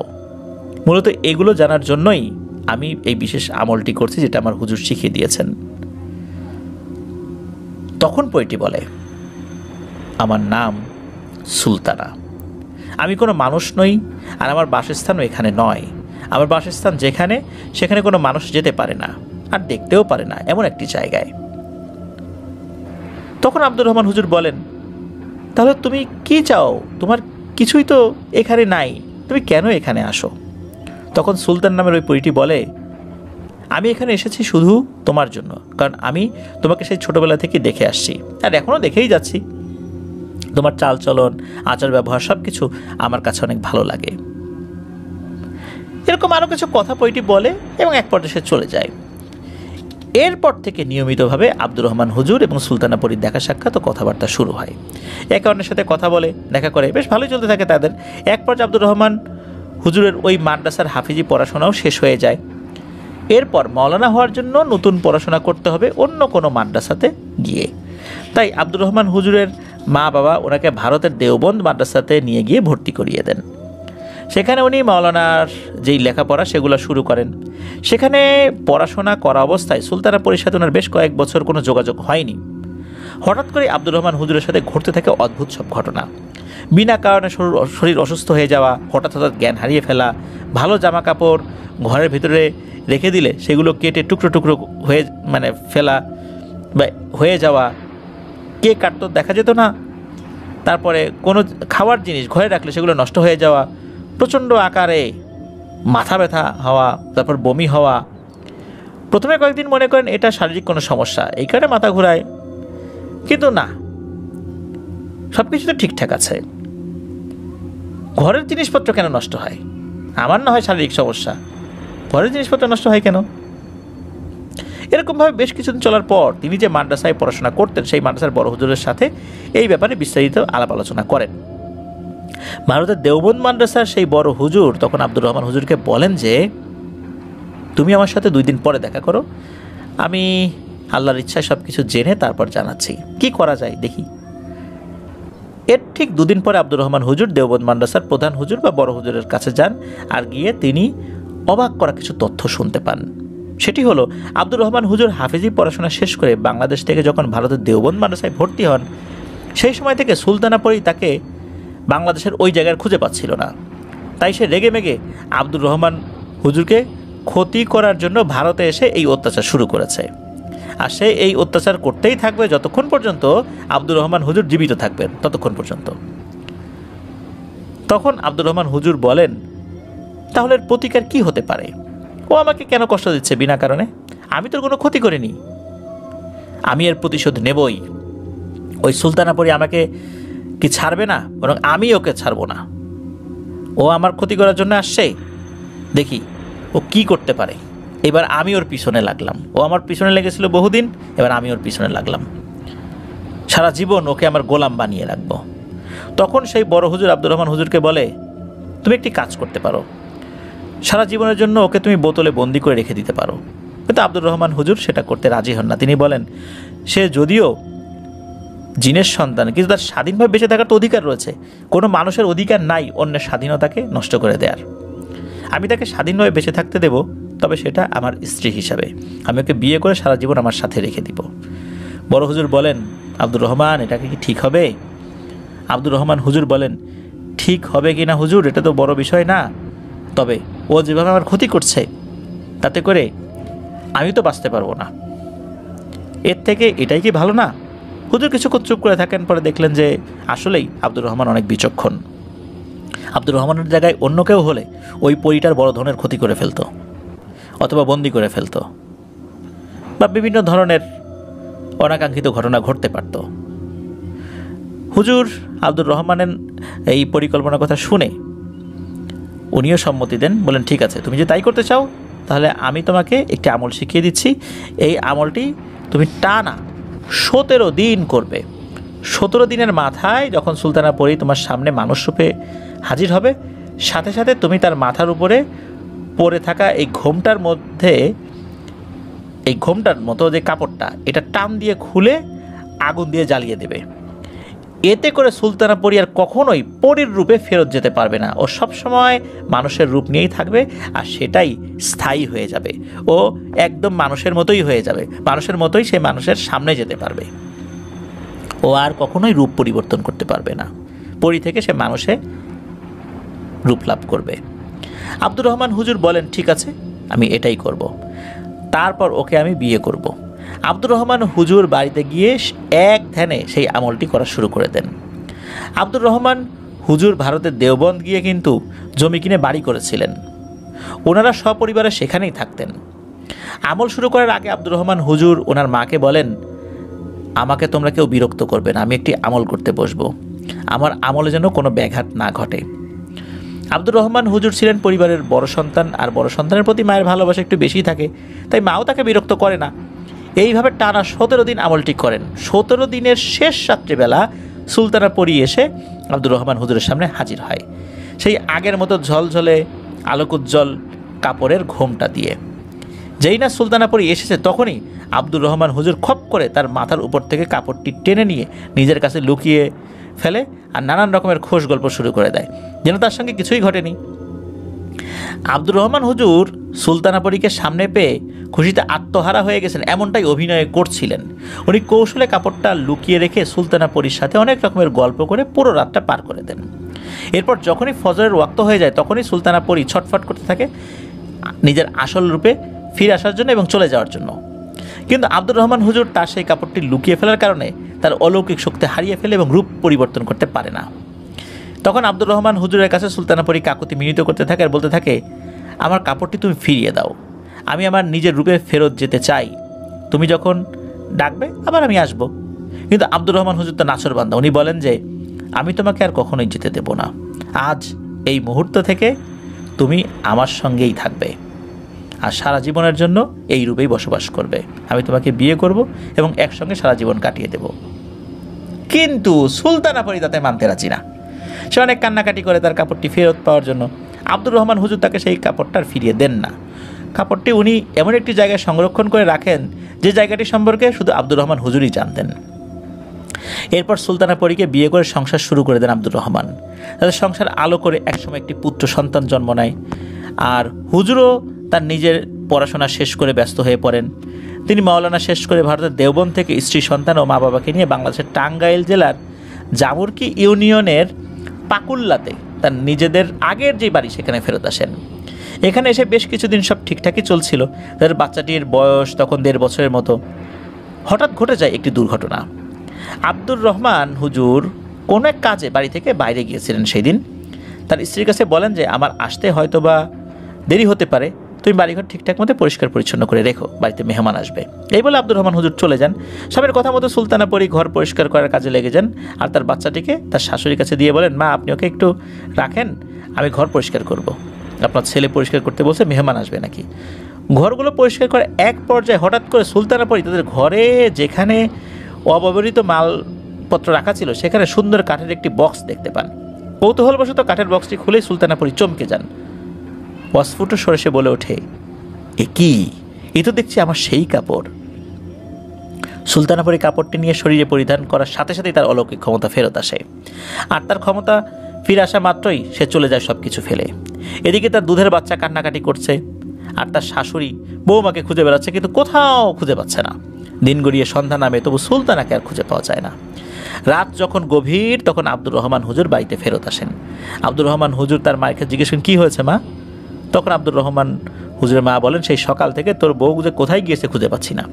তোর ছেলে দুধ খাওয়ার জন্য কান্নাকাটি করছে, এই দুধের শিশুটিকে রেখে তোর বউ কোথায় চলে গেছে, সেটা গ্রাম খুঁজেও তো কোথাও তাকে পাওয়া যাচ্ছে না। তুই একটু খবর নিয়ে দেখতো বাবা, কোনো সমস্যা হলো কি না। আব্দুর রহমান হুজুর এসব শুনে পাগল প্রায় অবস্থা। এত রাত্রে কোথায় যাবেন উনি স্ত্রীকে খুঁজতে? অনেক চিন্তা ভাবনা করার পর হঠাৎ করে ওনার মনে পড়ে যায় সেই কাপড়টির কথা, যে কাপড়টি বড় হুজুর বলেছিলেন পুড়িয়ে ফেলার জন্য। কিন্তু আব্দুর রহমান হুজুর তো সেটা করেন নাই। উনি কাপড়টি একটি বক্সের মধ্যে লুকিয়ে রেখেছিলেন। তৎক্ষণাৎ তিনি ছুটে যান সেই লুকিয়ে রাখা বক্সটির কাছে। গিয়ে দেখতে পান, হায় হায়, সর্বনাশ হয়ে গেছে। আব্দুর রহমান হুজুর তার মাকে বলেন যে, মা আমার হাতে সময় নেই একদমই, কালই আমাকে ভারত যেতে হবে। এরপর দিন খুব ভোরবেলা দিনের আলো ভালোভাবে ফোটার আগেই তিনি রওনা হয়ে যান ভারতের উদ্দেশ্যে। আর বাচ্চাটিকে ওই সময় দেখাশোনা করার জন্য লোকও রেখে যান। ভারতের দেওবন্দ মাদ্রাসায় পৌঁছে আব্দুর রহমান হুজুর মাদ্রাসার এক বড় হুজুরের সাথে দেখা করেন এবং বলেন যে, হুজুর অনেক বড় একটি ভুল করে ফেলেছি। তখন হুজুর বলেছিলেন এই করতে, আমি তো করি নাই। হুজুর তখন বলে, চিন্তা করেন আব্দুর রহমান, আল্লাহ তাআলা চাইলে কোনো না কোনো একটা ব্যবস্থা হয়ে যাবে ইনশাল্লাহ। বড় হুজুর তখন আব্দুর রহমান হুজুরকে নতুন করে আরেকটি আমল শিখিয়ে দেন এবং বলেন যে, তুমি এই আমলটি দ্রুত করা শুরু করে দাও, তোমার বাচ্চাটা ছোট, কষ্ট পাচ্ছে। এইবার কিন্তু প্রথমবারের মতো ওই ভুল আর কখনোই করো না। যখনই সুলতানা পরী তোমার সামনে আসবে সাথে সাথেই তার কাছ থেকে কাপড়টা ছিনিয়ে নেবে। সে দিতে চাইবে না, ছিনিয়ে নেবে আর জ্বলন্ত আগুনে সেটাকে ছুঁড়ে মেরে একদম পুড়িয়ে ছাই করে ফেলবে। আর যদি সেটা না পারো তাহলে সারা জীবনের জন্য তুমি তাকে হারাবে, এমনকি নিজের জীবনটাও হারাবে। আব্দুর রহমান হুজুর বলেন, ঠিক আছে, আমি প্রস্তুত, আমার সন্তানের জন্য আমি সব কিছু করতে রাজি আছি। তিনি অতি শীঘ্রই আবার বাংলাদেশে ফেরত এসে ঘরে বসে আমলটি শুরু করে দেন। টানা 11 দিন আমলটি করার পর হঠাৎ করে এক রাতে সুলতানা পরী সামনে এসে হাজির হয়। যেই না হাজির হয় অমনি আব্দুর রহমান কোনো ধরনের কোনো কথাবার্তা না বলেই, কেমন আছো, ভালো মন্দ, কোনো কথা নাই, সাথে সাথে তার কাছে গিয়ে খপ করে মাথার ওই ওড়নাটা নিয়ে আগুন জ্বালিয়ে দেন। আগুন জ্বালিয়ে দেওয়ার সাথে সাথে ওইটা তো পুড়ে ছাই হয়ে যায়। এবার আবার সে মানুষ রূপে বন্দী হয়ে যায়। এবার বন্দী হয়ে যায় একদম সারা জীবনের জন্য। এই আগুনে সুলতানা পরীর কোনো ক্ষতি হয়নি, শুধু তার ওই কাপড়টাই পুড়েছিল। এরপর জীবনে আর কখনোই কোনোদিন সুলতানা পরী তার নিজের রূপে ফেরত যেতে পারেনি, আর ফিরতেও পারেনি সে তার নিজের জগতে। তারপর বেশ অনেক বছর আব্দুর রহমান হুজুর টাঙ্গাইলে ছিলেন, মাদ্রাসায় শিক্ষকতা করেছিলেন। এরপর বেশ কিছু সময় পরে একটি অনাকাঙ্ক্ষিত ঘটনার প্রেক্ষাপটে আব্দুর রহমান হুজুর সপরিবারে বাংলাদেশ থেকে চলে যান ভারতের কাশ্মীরের কোনো একটি জায়গায়। গ্রামের মানুষজন তখনও কেউ ওরকমভাবে জানতো না যে আব্দুর রহমান হুজুর একটি পরীকে বিয়ে করে সংসার করেছেন। একদিন বাড়িতে সব মানুষ তাদের কোনো এক আত্মীয়ের বাড়িতে বেড়ানোর জন্য চলে যায়। তো বাড়িতে থেকে যায় শুধু সুলতানা পরী এবং তার ছেলে। দুপুরবেলা সুলতানা পরী তার ছেলেকে খাওয়ানোর জন্য ভাত বেড়ে নিয়ে এসে আদর করে তার সন্তানকে খাওয়াতে থাকে। এক পর্যায়ে সুলতানা পরীর ছেলে বলে ওঠে, মা আমি মিষ্টি খাবো। ঘরে তখন মিষ্টি ছিল না, তাই সুলতানা পরী তার সন্তানকে বলে, বাবা তুমি এখন ভাত খেয়ে নাও, তোমার আব্বু যখন বাড়িতে ফিরে আসবে তখন তোমার জন্য মিষ্টি নিয়ে আসবে, তখন তুমি খেও, কেমন? এখন লক্ষ্মী ছেলের মতো খেয়ে ওঠো বাবা। কিন্তু সুলতানা পরীর ছেলে তো নাছরবান্দা, তাকে এখনই মিষ্টি দিতে হবে, না হলে সে ভাত খাবে না। সে এই কথা বলে কান্নাকাটি করতে থাকে। কিন্তু সুলতানা পরী তার ছেলেকে মিষ্টি খাওয়াবে কোথা থেকে, সে তাই ভাবছিল। কিন্তু ছেলেটা অনবরত কান্না করতে থাকে। এক পর্যায়ে সুলতানা পরী বলে, ঠিক আছে বাবা, একটু অপেক্ষা করো, এনে দিচ্ছি। এই বলে সুলতানা পরী নাকি হাতটি ঘর থেকে বাইরে বের করে দেওয়ার সঙ্গে সঙ্গে তার হাতটি লম্বা হতে থাকে। লম্বা হতে হতে হাত ঘরের বাইরে চলে যায়, আর চোখের নিমিষে কোথা থেকে যেন মিষ্টি নিয়ে আসে, তার সন্তানকে খেতে দেয়। তার ছেলে যেহেতু তখন ছোট মানুষ, সে তো এত কিছু বোঝে না, তাই সে তখনকার মতো মিষ্টি খেয়ে চুপ হয়ে যায়। আর মায়ের কাছে জিজ্ঞেস করতে থাকে, মা তুমি না বললে ঘরে মিষ্টি নাই, এখন তুমি কোত্থেকে মিষ্টি নিয়ে আসলে? তখন সুলতানা পরী বলে, তোমার এসব জেনে কাজ নেই বাবা, তুমি মিষ্টি খেতে চেয়েছো, তোমাকে মিষ্টি খাইয়েছি, এবার খুশি তো? ছেলে বলে, হ্যাঁ মা আমি খুশি। ছেলেকে খাওয়ানো শেষ করে সুলতানা পরী তার সংসারে কাজ করতে থাকে। আর তার ছেলেকে বলে, তুমি বাইরে গিয়ে খেলাধুলা করো, আমি এখন কাজ করব, আমাকে এখন আর বিরক্ত করবে না, কেমন?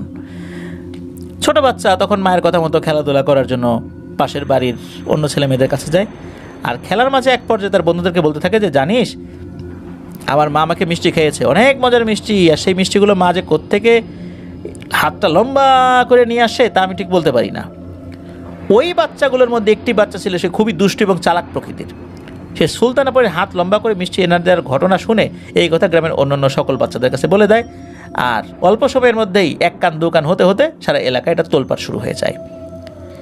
আব্দুর রহমান হুজুরের কানে এই কথাটা চলে আসে, তাই তিনি আর কাল বিলম্ব না করে সঙ্গে সঙ্গে তার স্ত্রী, সন্তান, বাবা মা, ভাই বোনকে নিয়ে বাংলাদেশ ছেড়ে ভারতে চলে যান, যাতে করে এই গোপন কথার বেশি ছড়িয়ে না পড়ে। উনি যে একজন পরীকে বিয়ে করেছেন, তাকে নিয়ে সংসার করছেন, এসব কথা মানুষের মধ্যে খুব বেশি যদি জানাজানি হয়ে যায় তাহলে অনেক বড় ধরনের সমস্যা হবে। সমস্যাটা সবচেয়ে বেশি হবে হচ্ছে বিভিন্ন তান্ত্রিক কবিরাজ ভয়ঙ্কর কোনো কালো জাদু করে তার পরিবারের কোনো ক্ষতি করবে, তার স্ত্রীকে বন্দি করে ফেলবে। এমনিতেও তো তার স্ত্রী বন্দি হয়ে গেছে, তার পরীর ক্ষমতা যে শেষ হয়ে গেছে বিষয়টা এরকম না, কিন্তু সে রূপ পরিবর্তন করতে পারে না। সে যেই রূপে এসেছিল ওই রূপই রয়ে গেছে, আর নিজের জগতে ফেরত যেতে পারে না। কিন্তু তার পরী হিসাবে যেই যতটুকু ক্ষমতা ছিল, এতটা যে সেটা যে শেষ হয়ে গেছে বিষয়টা এরকম না। তো যাই হোক, এই জিনিসটা চিন্তা করেই উনি অনেক দূরে চলে যান। ফিরোজ ভাইয়ের খালু জানিয়েছেন যে আব্দুর রহমান হুজুর এখন জীবিত নাই। বাংলাদেশে থাকা অবস্থায় ফিরোজ ভাইয়ের খালু যখন ওই ধুলিরচর মাদ্রাসায় পড়াশোনা করতেন, তখন যতবার উনি আব্দুর রহমান হুজুরের বাড়িতে গিয়েছেন, ততদিন কোনো না কোনোভাবে আব্দুর রহমান হুজুরের স্ত্রীকে উনি দেখার চেষ্টা করেছেন। বলতে কি, উনি তো আসতেন সামনে, বোরকা পরে আসতেন, চোখ দেখা যেত শুধু। তো উনি পরবর্তীতে যাওয়ার পরেও কখনো স্ত্রীকে উনি আর দেখতে পান নাই। তবে তার যে ছেলে মেয়ে হয়েছিল, এই ছেলে মেয়েগুলো মানুষের মতোই ছিল, মানুষ আর কি, সবসময় সামনে আসতো, সবার সাথে খেলাধুলা করতো, তারা ছিল একদম স্বাভাবিক। আর তাদের চেহারা অনেক সুন্দর ছিল, মনে হতো জলজান্ত একটি হাতে গড়া পুতুল, শরীরে কোনো খুদ নাই, চেহারায় কোনো খুদ নাই, এরকম অবস্থা। ফিরোজ ভাইয়ের খালু তাদেরকে আদর করতেন, কোলে নিতেন। আব্দুর রহমান হুজুরের স্ত্রী যে পরী ছিলেন, সেটা কিন্তু এই যে ফিরোজ ভাইয়ের খালু এবং অন্য যে স্টুডেন্টদের কাছে হুজুর যে গল্প করেছিলেন, অন্য হুজুর যেহেতু ওয়াদা করেছিলেন বলা যাবে না, ওনারাও সেটা অতি গোপনেই রেখেছিলেন। কিন্তু ওই যে একটা অনাকাঙ্ক্ষিত ঘটনার প্রেক্ষাপটে যখন বিষয়টা জানাজানি হয়ে যায়, এরপর ওনারা বলেছেন যে ওনারা অনেক আগে থেকেই জানতেন এবং তাদের সাথে সম্পূর্ণ পর্দা অবস্থাতেই এই স্টুডেন্টদের সাথে দেখা হয়েছিল তাদেরকে। কারণ ওনারা যখন ছোট ছিলেন, ওই বাড়িতে গিয়েছেন, তখন ওই পরী তাদেরকে খাবার দিতেন, যে বাবা তোমরা আসছো, কষ্ট করছো, এই যে খাবার নাও। উনি নিজে রান্না করতেন। তো এভাবেই কিন্তু উনি দেখা দিয়েছেন তাদের সামনে, কিন্তু চেহারা দেখান নাই আর কি।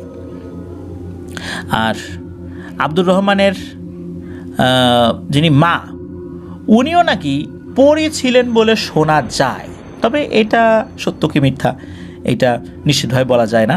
তবে একটি ব্যাপার, এই ঘটনায় আব্দুর রহমান হুজুর যেটা করেছেন, এটা কি ঠিক কাজ করেছেন না ভুল কাজ করেছেন, এই বিষয়ে আমাদের মতামত দেওয়াটা বেশ কঠিন।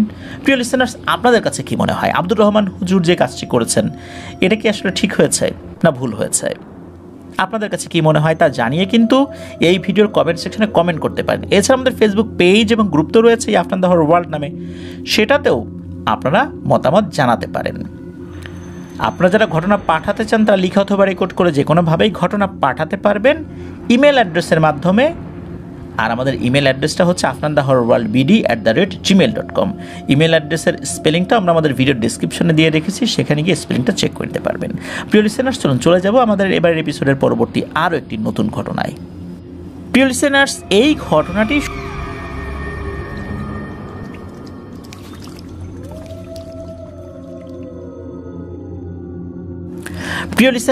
এখন যার ঘটনা আপনাদের সাথে শেয়ার করব তিনি আপনাদের অপরিচিত কেউ নন। তার বেশ কিছু ঘটনা কিন্তু আমরা প্রচার করেছি সৌমিত্র রয়ের মাধ্যমে। তার নাম বায়েজিদ বুস্তামি। আর বায়েজিদ ভাই কিন্তু বাংলাদেশের খুবই সুপরিচিত একটি প্রতিষ্ঠানে কর্মরত রয়েছেন। ভোজন রসিক ব্যক্তিদের কাছে সেই প্রতিষ্ঠানটি কিন্তু অপরিচিত কোনো প্রতিষ্ঠান নয়, সেটা হচ্ছে মামুন বিরিয়ানি, যারা বাংলাদেশের গণ্ডি পেরিয়ে এখন মধ্যপ্রাচ্যের বিভিন্ন দেশেও ব্রাঞ্চ খুলছেন। আমি বনশ্রী শাখায় গিয়েছি।